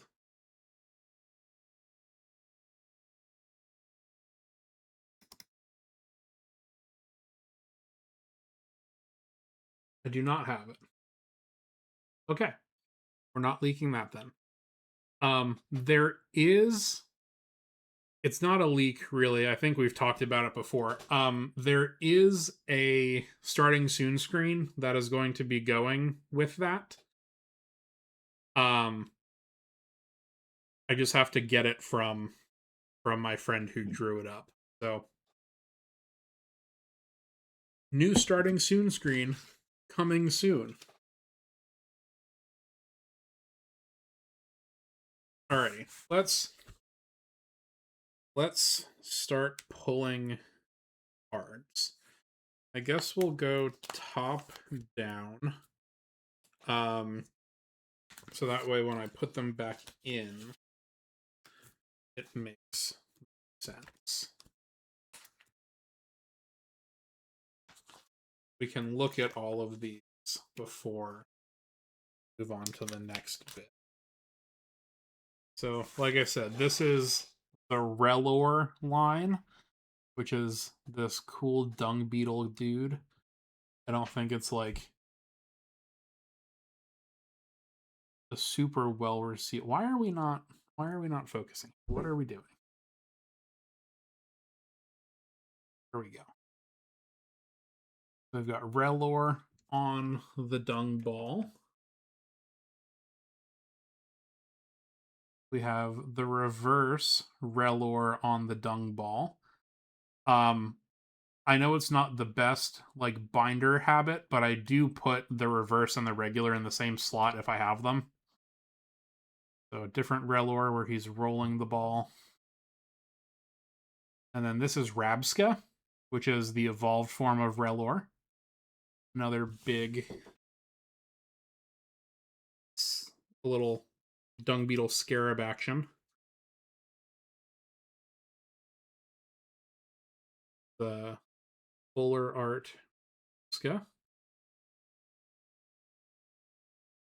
And this was from the baby shiny line from 2024. So the shiny Rabska. Get the golden dung beetle. Pretty nifty.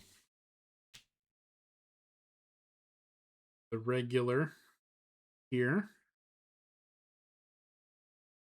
The reverse. And then this was the hollow uncommon. Let's go. Where's the focus? Here we go. Great. So we'll do that. I do this is insane, but I do have a spreadsheet for all of these. Um it shows what set the card is from, what the card looks like, if I have it or not, what the number of the card is, and then for extra data, I put in a column for how much I spent on it.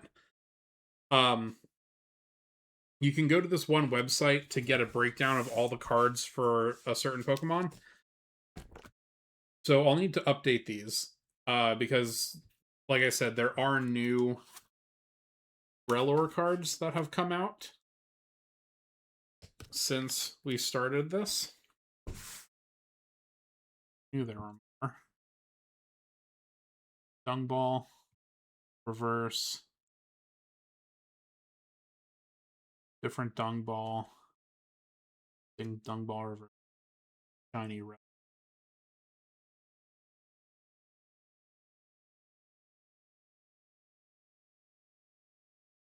Not insane being organized. Granola, thank you for feeding my delusions. I can always count on you. No one else. It's always Granola. No, I agree. I also don't think it's that crazy. There's a guy on YouTube that does like long form Pokemon content stuff. If you've ever seen the TikToks of like, should I open it or should I keep it sealed? He does challenges where he tries to do sort of like what we're doing here. Um that's darker, but I think it might be better with the glare. I actually don't know.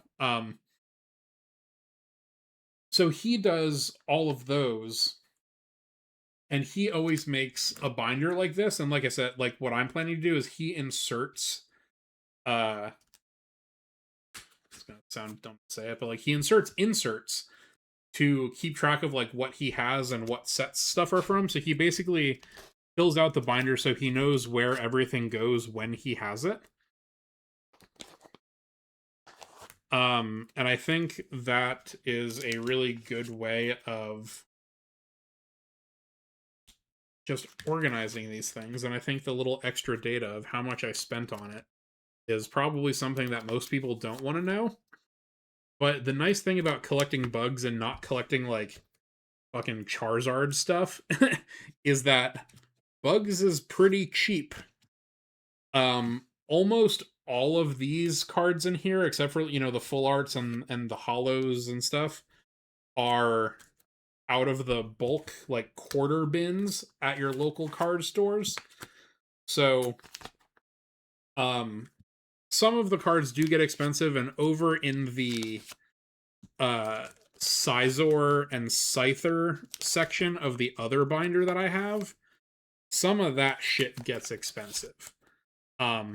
I don't have it yet, but some of that stuff gets really expensive. But most of these I paid like 25 cents for, maybe.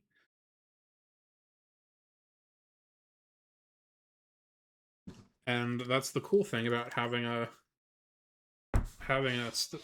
search thing that not a lot of other people are into. So Beedrill, obviously badass thing from Gen 1. This is the original card.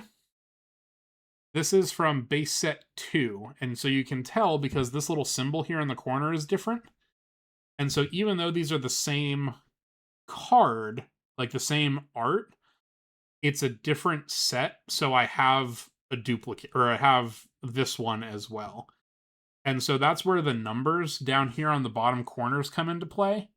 Like in certain sets, cards will be different numbers. And so I have multiple of this Beedrill, but they're all from different sets. And so it's not just every different card, it's every card from every set is what I am going for. So how can I can turn on Studio. I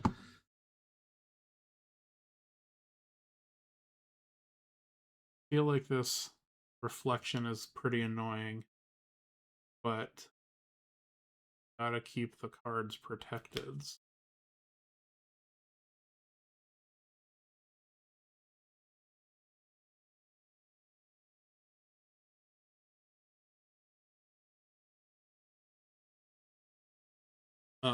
This one is cool. So this is a Pokemon Worlds card. Last that I remember opening was Neo Discovery. Dan, that's so sick. That's where a lot of good shit. So this card exists as like a regular printed card, but do you see there's the signature on it here? That means that this person who won Pokemon Worlds in 2009 used this card in their deck. And so these have special backings because these only came in the replica championship decks. So this isn't a sleeve. This is like actually the back of the card. And so I have the the autograph one, like, from the championship, but I don't have the regular version, which seems silly.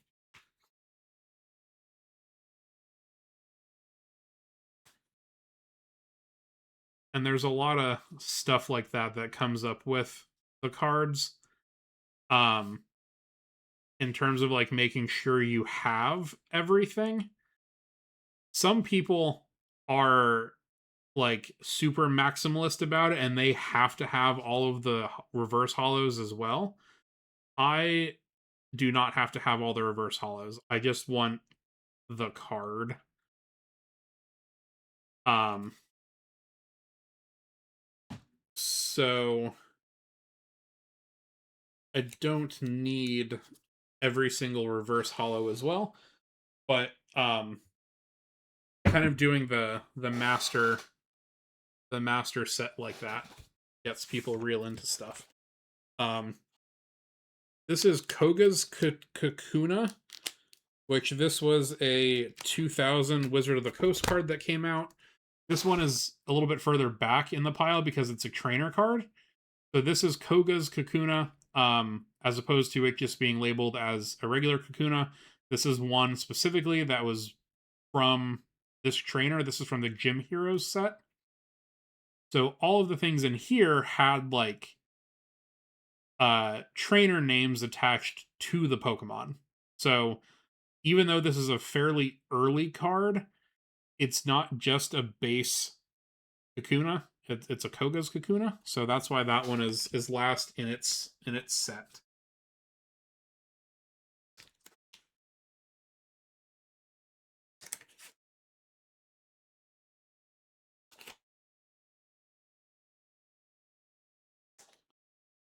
And Neo Discovery is a sick set. I love that art style, and I've thought about doing a full set for that. So like all of the Pokemon, not just the ones that I care about, because I really do love that era of the art style. But man, those are absurdly expensive. That was like the e-reader set, and I do have some of the cards from that era. We saw one already earlier, I think.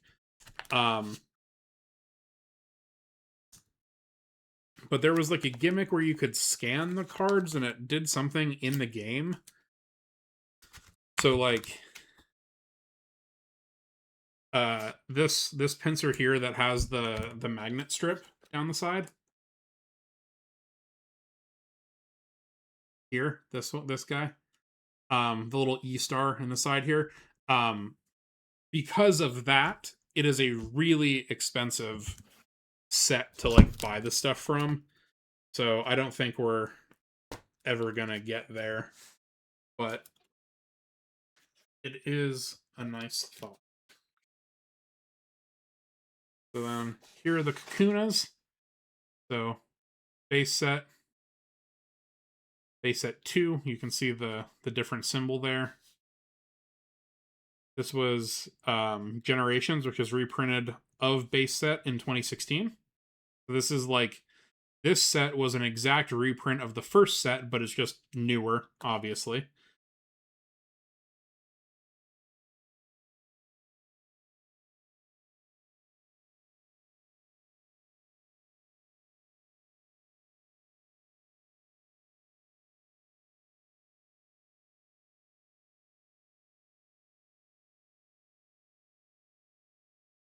This card is actually a crossover with one of the other things that I collect.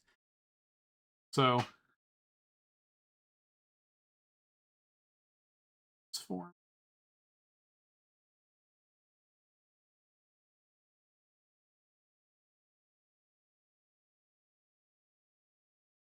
So this is a clay card. There's an artist by the name of Yuko Mori that makes, oh, okay, there you go. So you can see the artist name down here in this corner. But she makes these little sculptures out of polymer clay of the Pokemon and then puts them in the wild essentially. So this is like an actual physical thing that she made and took out to take the background of this card. I really love her art style, so I also have a different binder down here off to the side that is just her art cards. So just the ones that are made out of clay like this. This is a much newer one. She still has stuff coming out in the new sets, but she started all the way back in like the second set that they ever made. So these are very cool. I like these a lot, and I have a duplicate because this one fills the Kakuna slot in my collection. But then I have this card again over in the art set specifically for this artist. Other Reverse Hollow. Focus.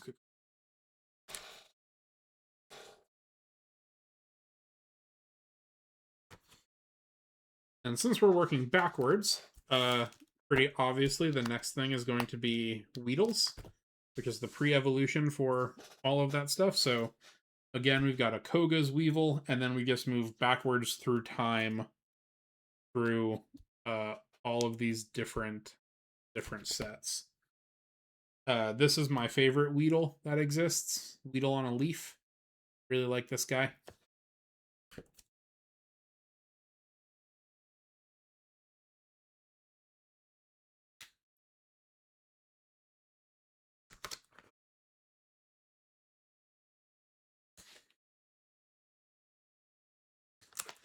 Bottom bar gave you a Pokedex entry. The alongside had some unique mini games, but then you need multiple cards to play them. Oh, that's very cool. So I didn't have many Pokemon cards as a kid. I was a Yu-Gi-Oh card guy. And so when I went back home after I started collecting again, I did find like a handful of things, but I did not have any like childhood jewels, any like, you know, the $50,000 Charizards that I somehow kept in good condition all throughout my childhood. I didn't have any of that. I found like a handful of cards that actually helped towards my collection goals, but not very many. So I did not know about the whole e-reader thing. I've obviously learned about it getting into this, but I did not quite know what they did. I still have a shit ton of Yu-Gi-Oh cards. I never really had to get through those. Love putting Weedles and gems of Pokemon Go. Yeah, that's fun. So, OG Weedle art here. Some other sets with that same art. This one, like I said, is my favorite. Weedle on a leaf.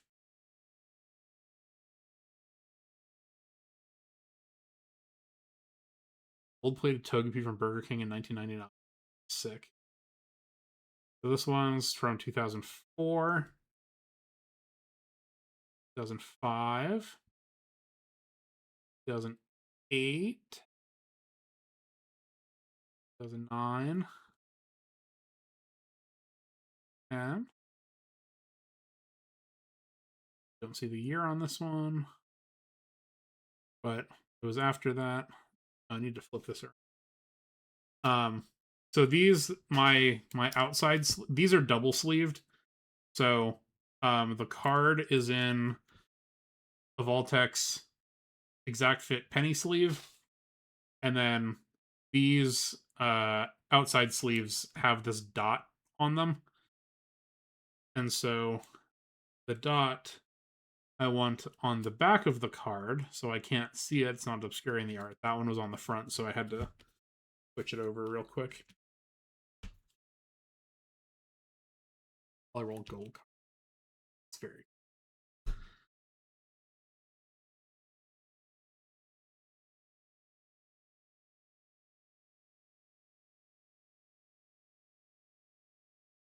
This is another Yuko Mori, so this is like actual clay.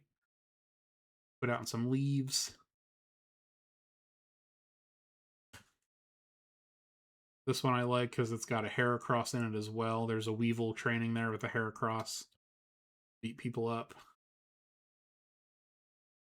Koga's Weedle.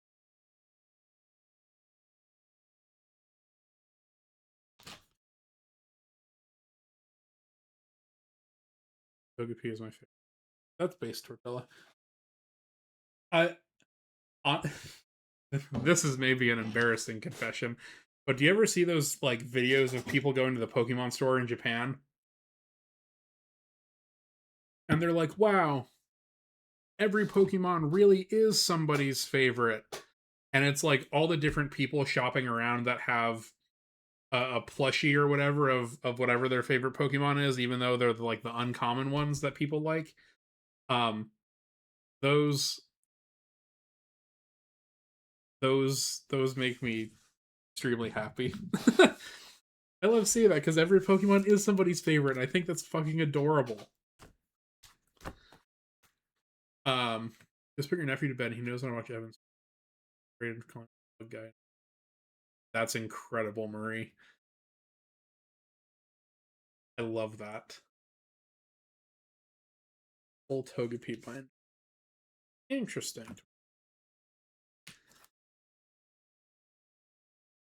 There are no garbage Pokemon, just not your taste. Yeah, I agree. I agree. And I think all the people that hate on like the new designs have a head up their ass because like Geodude was a fucking rock. Like what are you I'm sorry that the rock from Gen 1 is somehow any better than like uh Vanillite or one of those ice cream Pokemon from one of the later gens. It's stupid. Let people like things. Um yeah, I agree, Dan. It's still like very heavily marketed towards the other ones, but I have some pretty obscure bug things going on, as you can imagine. I don't know if this is any better. It feels like it's worse.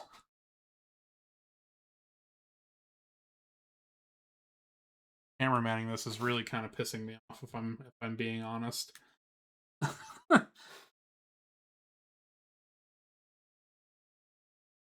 OG Shuckle. Oop.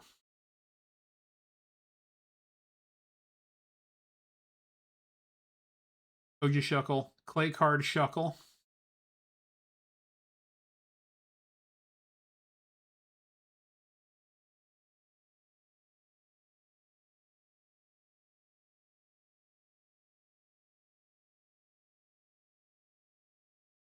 So this is almost a complete set of Shuckle.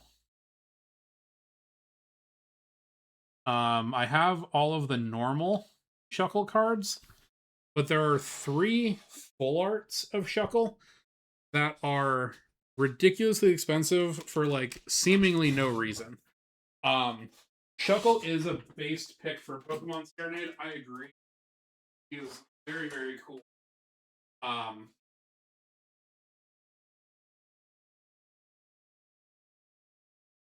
but there's a full art rainbow card of Shuckle where like instead of being normal colors, Shuckle is uh rainbow colored. Um,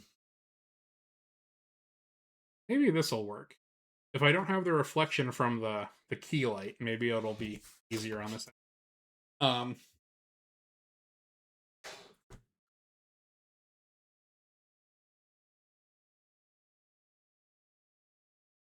how you say? There we go. That's something.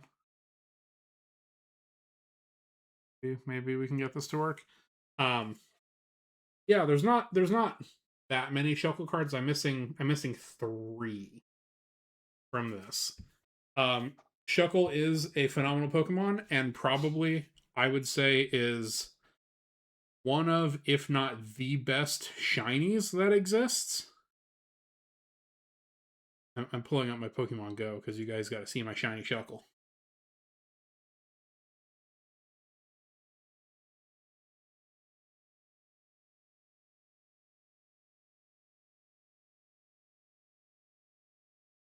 Look at this man. Oh, sorry for the flashbang. Look at that man.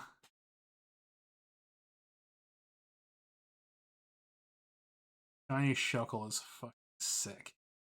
I love when the shinies go blue. Rapidash is another very good shiny.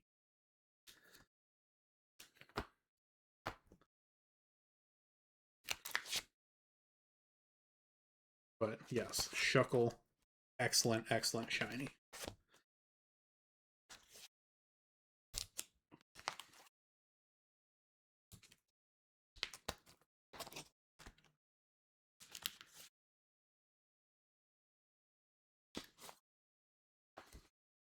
All right, we're pulling Parasect right now.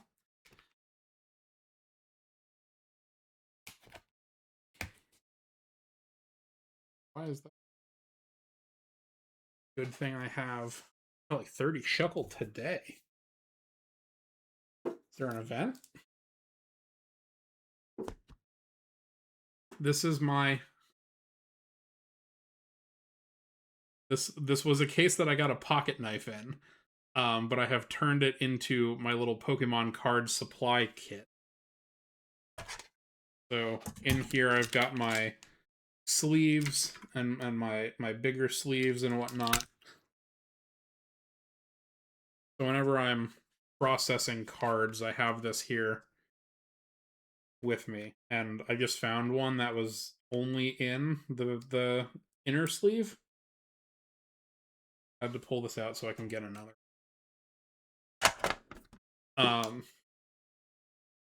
I also all of these stickers came from like ordering stuff. They just kind of got thrown in. And with one of my recent orders, I got this little Tangrowth sticker. So he needs to go on the tin somewhere here as well at some point.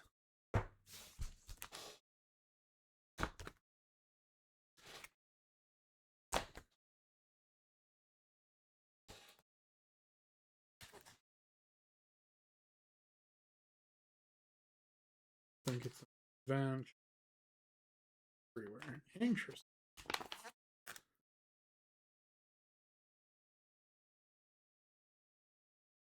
How big are your pockets and you knife so large to fit in that box? It was actually a 3-pack.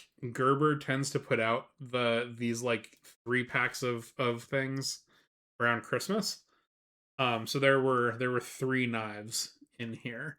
But I do have some pretty big pockets and some pretty big knives. So, you know. I don't wear cargo shorts. As offensive you would suggest that. I do have field pants, though, which are basically cargo shorts, but, like, functional.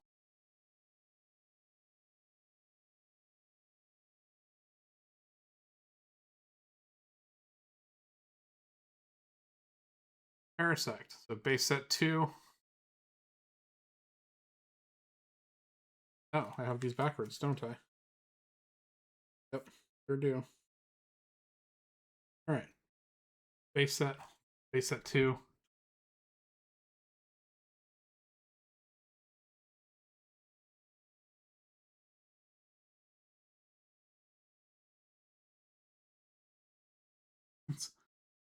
This one is sick. This is a fairly recent. Wait, why is that there? Oh, shit. I had a card in the wrong spot. Embarrassing. So this is a reprint, apparently, of a 2010 card that gave it a holo. You can see the jungle behind the Parasect is hollow. But this is a 2023 card, so it should have been way later in the series than it was. And then Parasect actually does have a full art card. Or a trainer gallery card or whatever. Like a non-standard, slightly nicer thing going on. Which is not that common for the bug types. A lot of the bug types kind of get snuffed in that way. Where they won't get the special stuff going on. The only lady shorts with valid pockets. That's very fair, Tortilla. I can fit so much stuff in just like a normal man's jean pocket that I don't think that I need cargo shorts anymore. Like I said, I do still have field pants, obviously, and like when I'm out in the field and I have pockets full of vials and all my little supplies and stuff, I love having all those the big cargo pockets and stuff. But day to day, I just fit everything in my jean pockets. And I know that's a problem with lady pants, so they're valid for you, just not my preferred.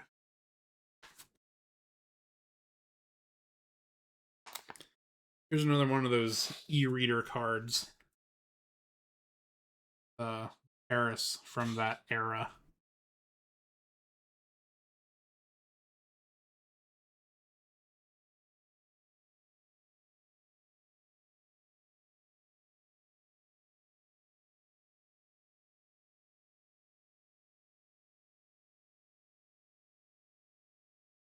Put my earbuds in the pocket. Jesus. I can fit a 20-ounce bottle of Diet Coke in my pocket next to my cell phone. So that's crazy. I do apologize for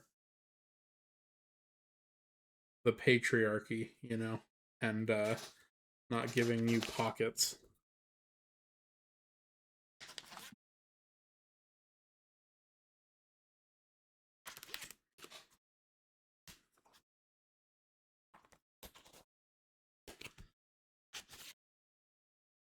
So next, we have Vikavolt, which is an electrified stag beetle of sorts.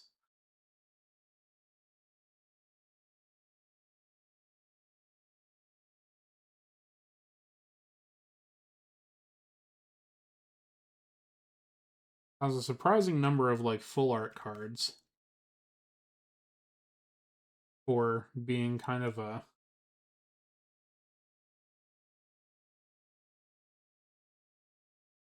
Pokemon. People don't really care too much. But nifty. The kids love Halo. That's, valid. The kids do love Halo.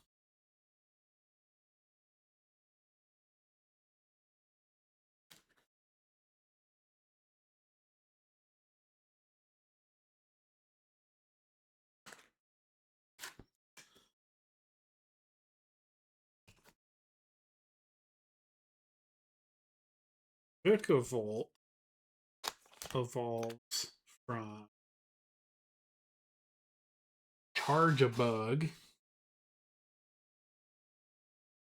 And I think this was actually the first Pokemon that I finished having all of their cards. There's only a couple, so it wasn't that hard to do. But I think this was the first one that I actually finished.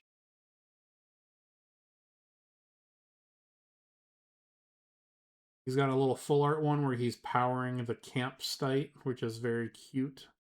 Love that one. Then Radiant Charge-a-Bug is like he's shiny.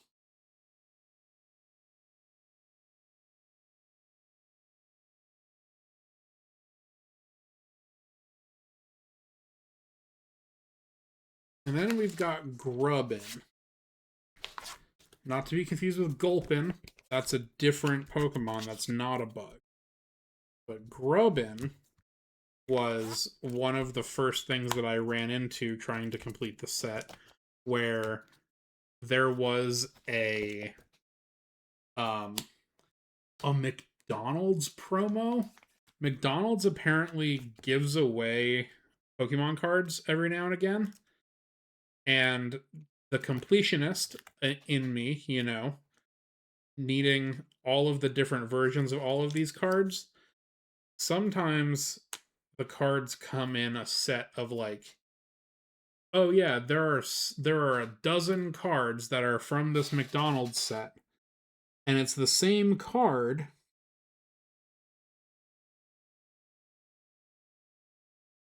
But it's this one. Yeah. So this art is the original Grubbin card. This is the first one that they made. They have another one of these. This is number 13 out of 149. There's like an 8 out of 18 version of this as well that I have not been able to find yet. There's no difference to it besides the number. It's the same card on the front, it's the same card on the back, so it's not special like the other one. Um, I haven't found it yet. I haven't found it, so we keep trying. But there is a Grubbin play card as well. Yuko Mori again, that artist that like makes them by hand and puts them out places.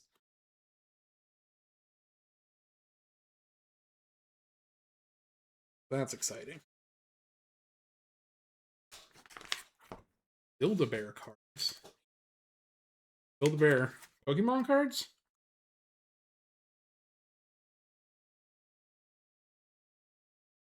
So that's news to me, and if there are any of those of bugs, I don't have them.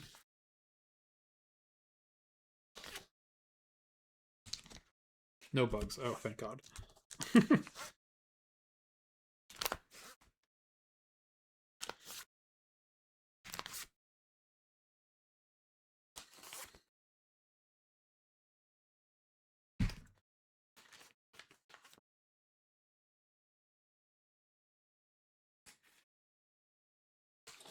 All right. So next, I don't know how to do. We've got Volcarona.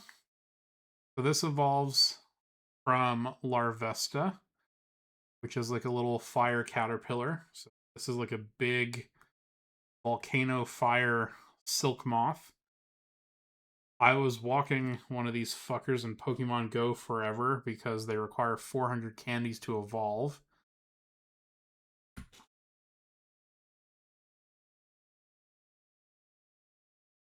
So this is like a regular and reverse holo. And then there's a lot of very cool full art or near full art Volcarona.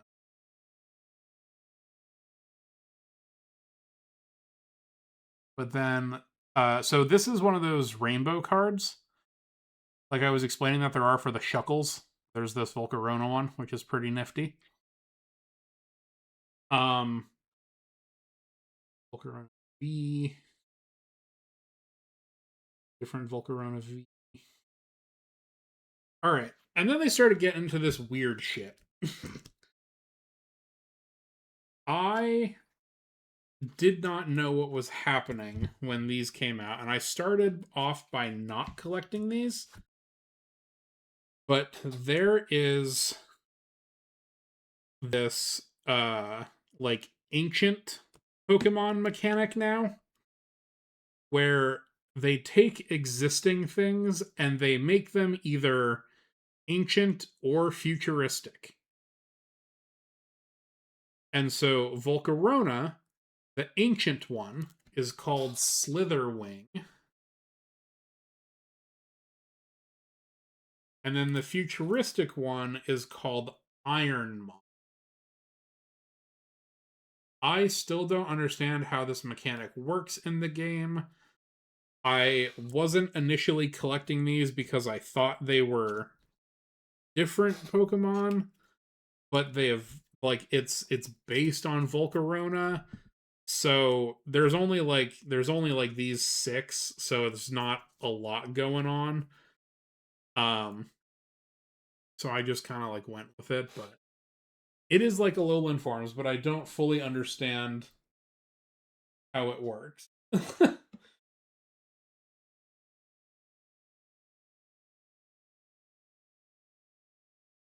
All right, so next it evolves from Larvesta, and I love this card.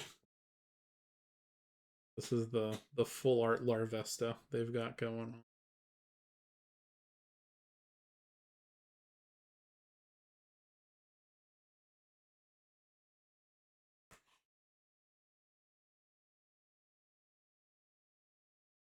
So Sleepy Larvesta in the corner.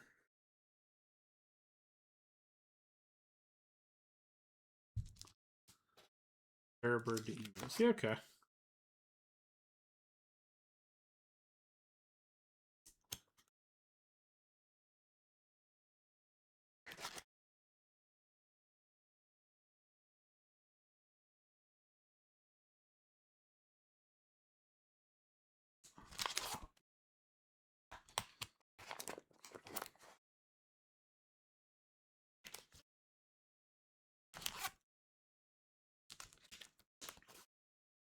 think this one, well, I really like the full art that I showed you, but I also really like this Larvesta.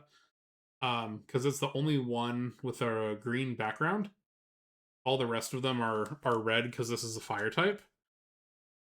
So they've all got red backgrounds except for this one. I really do like that card.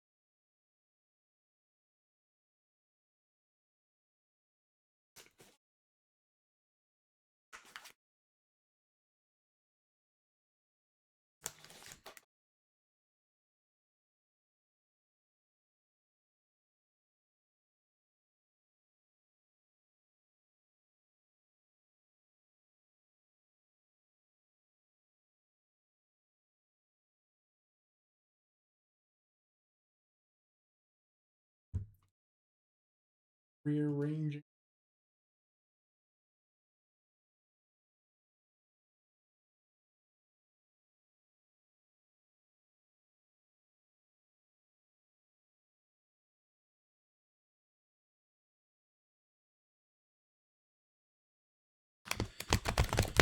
We're gonna keep going.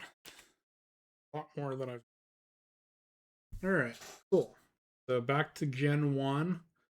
Venomoth, one of the original 151. Cool full art to start us out. GX. This is a. I forgot what set this is from. But this is a light Venomoth. So there was like a light set of Pokemon and a dark set. So light Venomoth.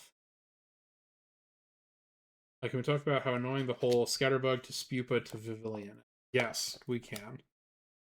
I'm assuming specifically you're talking about Pokemon Go, where you have to pin.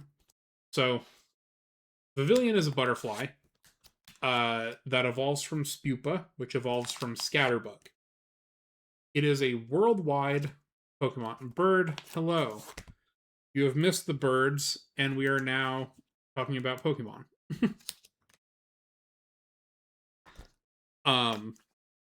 So in Pokemon Go, you get Scatterbug by saving postcards that people send you from around the world, basically, and the different regions from where those cards originate, or where those things originate from, gives you a different pattern on the butterfly at the end. So in order to complete the set, you have to like make friends online with people that can send you Pokestop gifts from around the world to like get the full collection. You would think I care about it given all of this. I don't. It's a butterfly. I really could not give a shit. I don't go super out of my way to get them. If I see one from a new place, I'll grab it, but like I don't actively like request stuff from getting people from people to get them. Oh, traveling fans are sending you postcards. Yeah.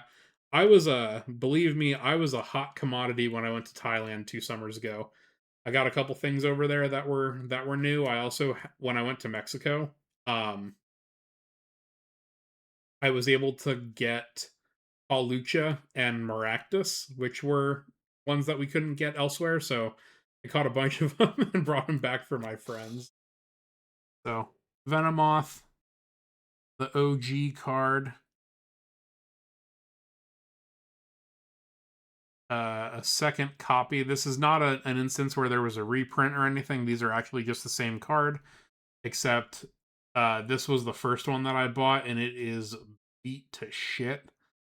There's a lot of whitening up there on the back, and so even though these are like binder copies, I did want a relatively nice one. Here's one of those e-reader.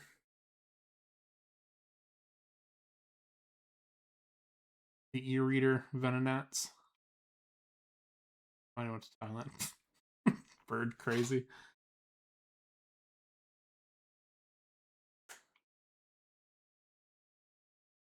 Yeah, so then there's also a trainer card for this one, so that's Sabrina's Venomoth.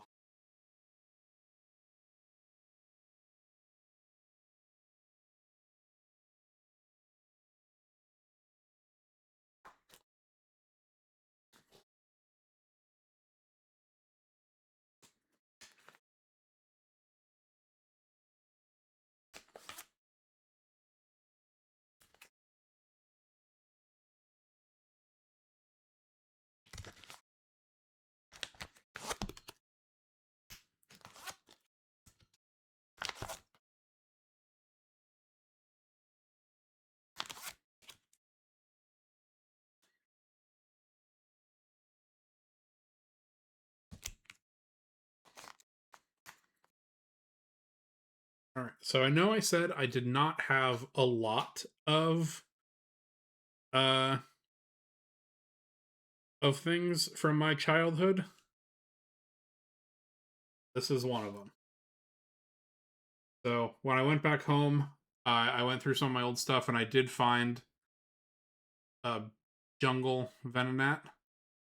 Um, I had already gotten this card elsewhere, but I replaced it with this one because like this was my copy as a kid.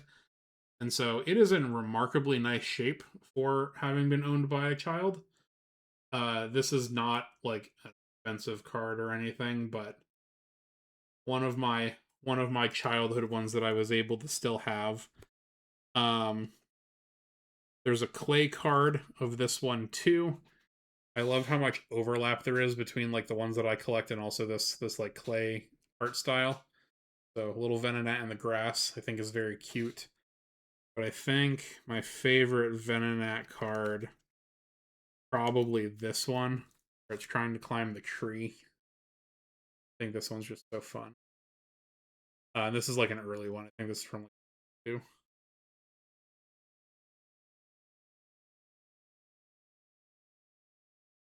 So continuing on with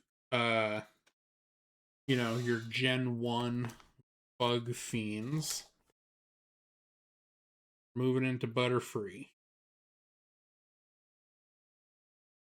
So this is one that a lot of people care about. So there are no, I wouldn't like not super expensive, but I think this one was like $15. I traded some stuff for it, so it really wasn't that bad. But this is one of those rainbow ones again.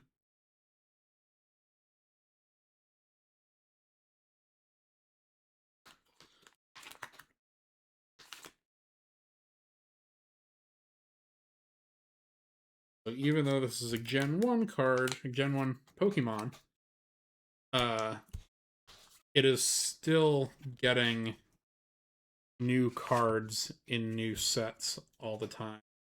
This is another artist that I've considered collecting their stuff, Tomokazu Komiya. They kind of make ugly cards, and I think it's so fun. Look at that Butterfree. That's like kind of fucked up.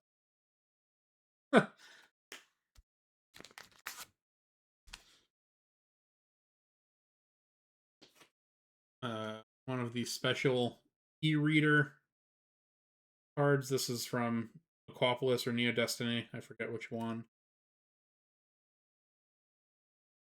Neat little e-reader card. Butterfree's out the window.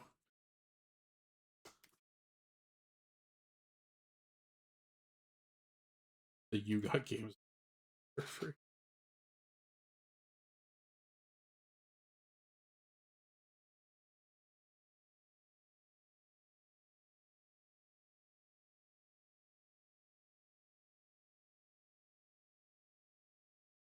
Right, so Butterfree evolves from Kakuna.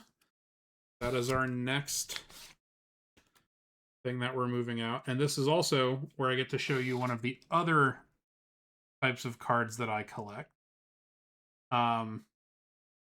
This is by an artist named Asako Ito, and they make these like crocheted cards. They make the Pokemon out of yarn, and so I like these as well a lot. There's a lot fewer of them than the clay cards, but I think these are neat. This is the first one that we've come across. Cool little Metapod.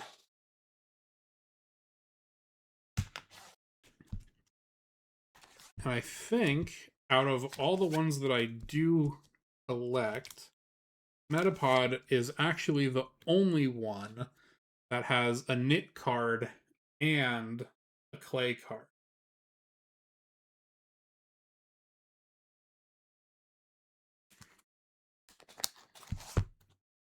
I don't think that's really for any reason besides that he's probably a pretty easy shape to make.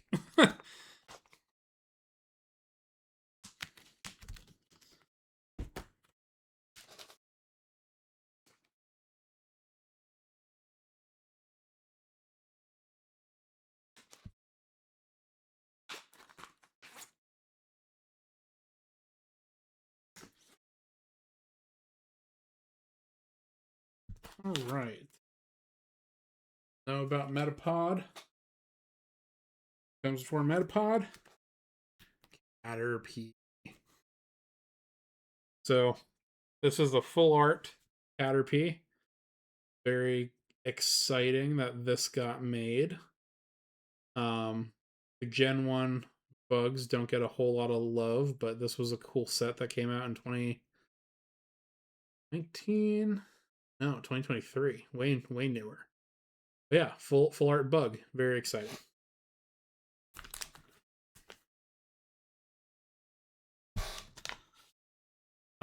It's very cool that that exists, but that is not the best Caterpie card, in my opinion.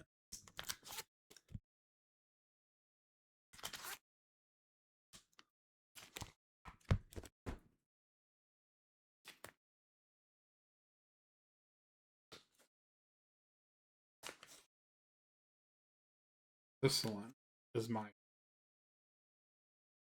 So it's another one of those e-readers. I really like like I said, I really like the e-reader era art. They're just really expensive to get all of them. But I just like this guy. He's kind of funky. Bug type is a type in Gen 1. Yes. There were 13 bug types in Gen 1. The reason I know that, I think I told you guys that me and Allison met back in the day doing a bug trivia competition. There's like an actual competition at the National Entomology meetings that's just like, it's Quiz Bowl, but it's just all bug stuff. They would ask stuff like that. There's the science questions where they're asking like, oh yeah, this type of pesticide does X, Y, and Z, blah blah blah. But then they will put there's like pop culture stuff in there. And they asked the one time of like how many Pokemon is based on an entomologist. The guy who like made Pokemon was a hobby entomologist, which is why all of the bug types are super super accurate, and there's like an actual paper written about how the diversity is quite accurate. And so yeah, I forget what the question was, but one of the times it was how many bug types were in the original 151 Pokemon. There's 13, and they didn't have to name any of them. I know them.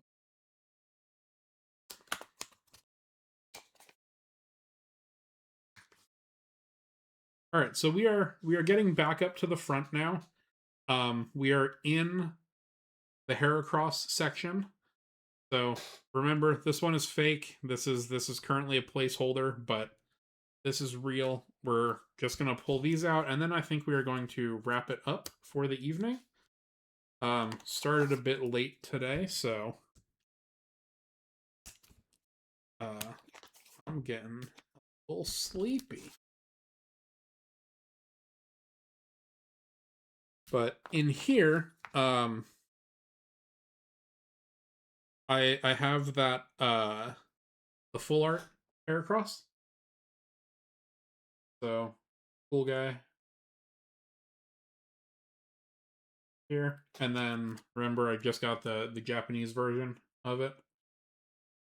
I have this too. Is exciting. I would love to get this one in a PSA 10 as well, to kind of go with the Pinsir from the same set or from the same era. Whatever reason, the Heracross one, way fucking more expensive. Way more expensive. So, probably not anytime soon. But, Heracross, good bug.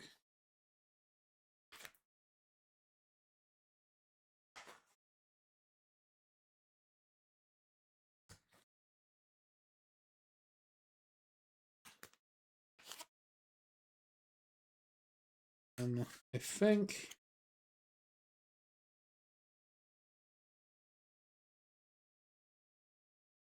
that one. Trying to figure out which one of these was my favorite of the Heracrosses. The full art is kind of like in a category of its own. You can't really have that competing with normal cards. But for Heracross, I think this one might be my favorite.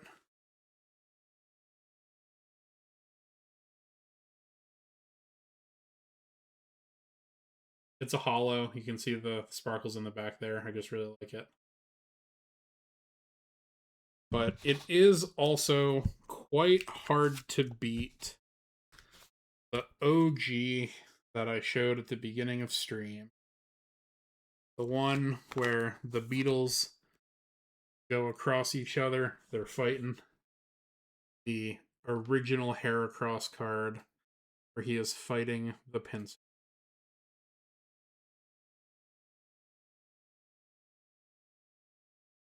There's something cool about that too.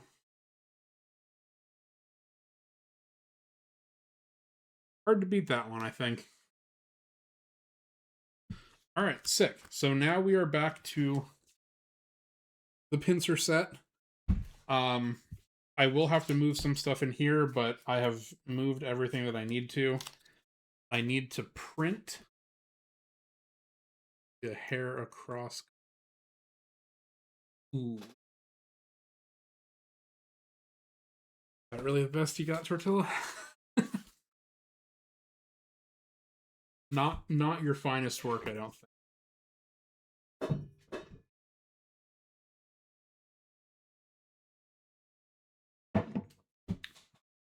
All right, so real quick, I guess before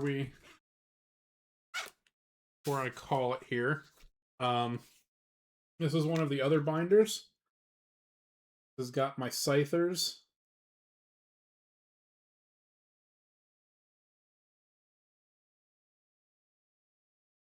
Some pretty wicked ones in here.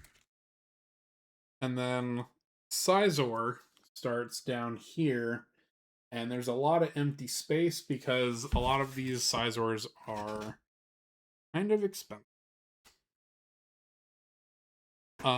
But a good one from this is the shiny Scizor.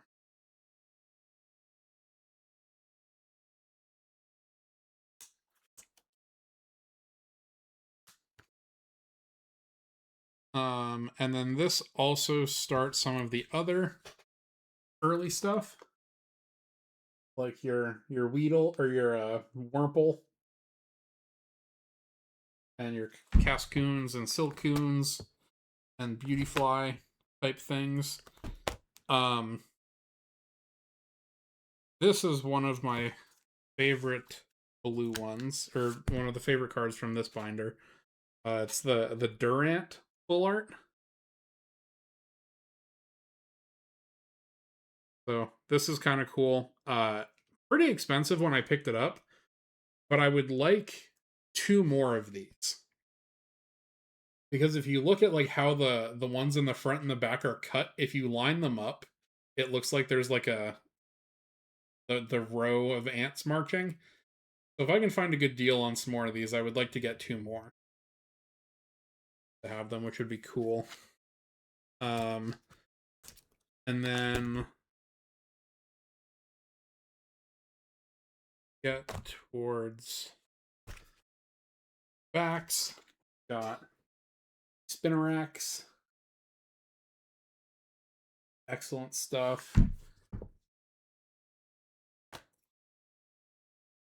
The Volbeats, Aeroblast.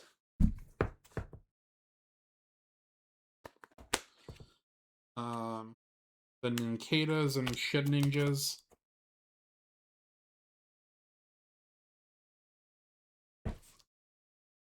And then this is the newest binder, so it's actually not all the way full.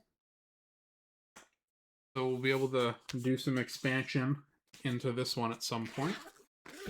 And then the last binder that I have the red one. This is for the non-bug projects. So this is where I keep the clay cards and the knitted cards.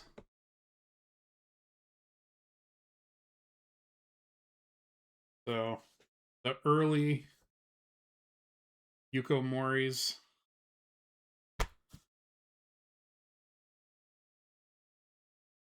These ones, oh, Tortilla. There's a Togepi. But these are actually some of my most expensive cards. These ones here are Japanese exclusive Yuko Moris. And you'll note, so there's these are all from the equivalent of like what Gym Heroes was. So these all are trainer cards. So this is a guy. This is Bruno's Hitmontop, Bruno's Ursaring, Bruno's Hitmon Chan, Hitmonlee, and then Bruno's Machamp. This spot right here is for Bruno's Steelix, which was one of the hollows in this set. It's like $140, and I have not brought myself to spend that because that's crazy. So yeah, we're missing this. That would like actually be a grail, but people finding that like somewhere not online is like insane. So we got some of the other stuff through here. I like the very surprised Grimer.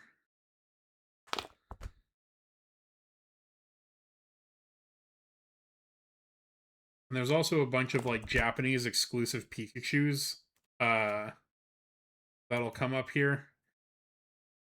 These are also pretty nifty. These are Ditto cards, but they're Dittos of like other Pokemon, and these two Pikachus actually are different. They're slightly different. So these were a pain to pick up. These were hard to find. But I got them for a really good deal in a parking lot of a Jiffy Lube in Phoenix, Arizona, where I did the deal for those ones. Very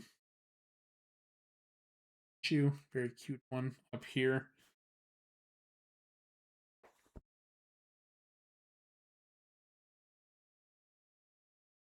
Because of course they're Japanese. Yeah, exactly, Bird. Exactly.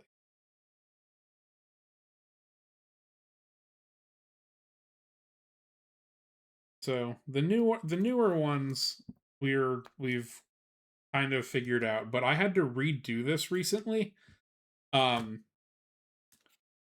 had originally put this in alphabetical order, right? So like it would start with A and go through Z, but I had to redo it into release order because there was a new set that came out that had, I actually don't know if I put it in here yet or not. I did not. So there was a new set that had a Nimble in it, which is like a little cricket bug type guy. And I was like, oh, that's actually horrendous to have to move all of this stuff just to have it in alphabetical order. Like, I would have to move more than half the alphabet at that point. So I redid this pretty recently to just be in release order. So, like, this Omanite is the first Yuko Mori card that she ever did. And then there's a Nimble that goes back here. It's the last one. Then I left some pages so we could keep up with that, and then I did the same thing for the knitted cards. So these are the knit ones. There's a lot fewer of these, but I also redid them in release order rather than alphabetical because I had to keep moving things around. And then the rest of this binder is also empty. But I'm keeping this for non-bugs specifically. Red binder is not a bug binder. So this is like where that other set of full art cards and weird other things that I like that was in the box. They'll go in here at some point. So I have stacked all my Pokemon cards that I needed to move today. Oops. That wasn't good, but probably. Yeah, I think we are going to for the evening. Thank you all for hanging out. I know it has been a while since I streamed, and I'm glad to see that y'all came back just like I did. Um, I do think I will probably be pretty sparse until the end of April. I have a lot of shit to do, and finishing this dissertation is like number one priority because then it'll be done and I don't have to worry about it, and then y'all can call me Dr. Evan. But I'm going to need the evenings to write because I can't just I have to keep up with work as well as writing. Um, so it'll be pretty intermittent. I will still be doing chat chats every Wednesday. That's a commitment that I have to Alveus, so they still get that every week. But in terms of other streams, it'll probably be pretty, pretty odds and ends here or there. I am planning to stream Monday. I have off of work because I did a lot of extra hours on the project that we were doing in South Florida. So I need to take off Monday and I need to write. But I would usually go to my office like I did today to write, but I can't because then I would be at work. So I think the plan is to do a like co-working work along stream. I downloaded fishing so you guys can fish. I'll put up the ant camera and then I'll just be working on my shit here. You guys won't be able to see it, but I'll be working, and there's some accountability there if people are watching me work. Um and then maybe after 5 p.m. we will move into some more fun stuff. Uh Chat chats Wednesday. That's great. Unconfirmed, but I think Thursday evening, I think is going to be an Alveus Extended Universe stream. So we're talking like the Joe Mama and Amanda and Lyndon and Phoenix and like that group. When they played like RV There Yet. We're gonna do something else. I don't know what yet, but I'm pretty sure we are doing that this Thursday.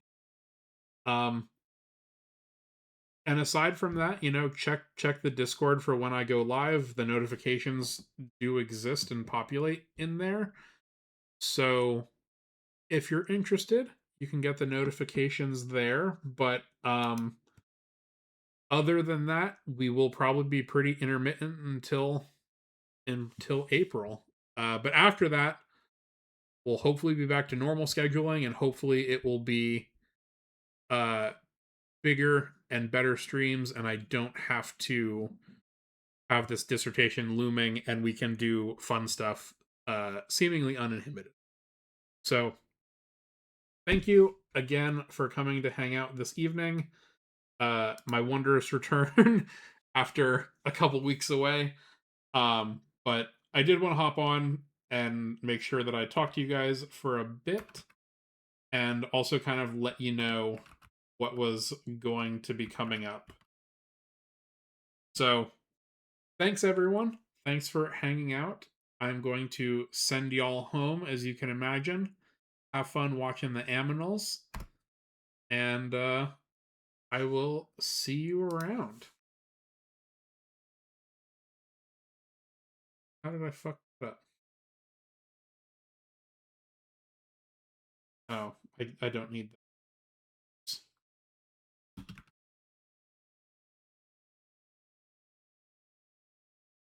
There we go. Okay.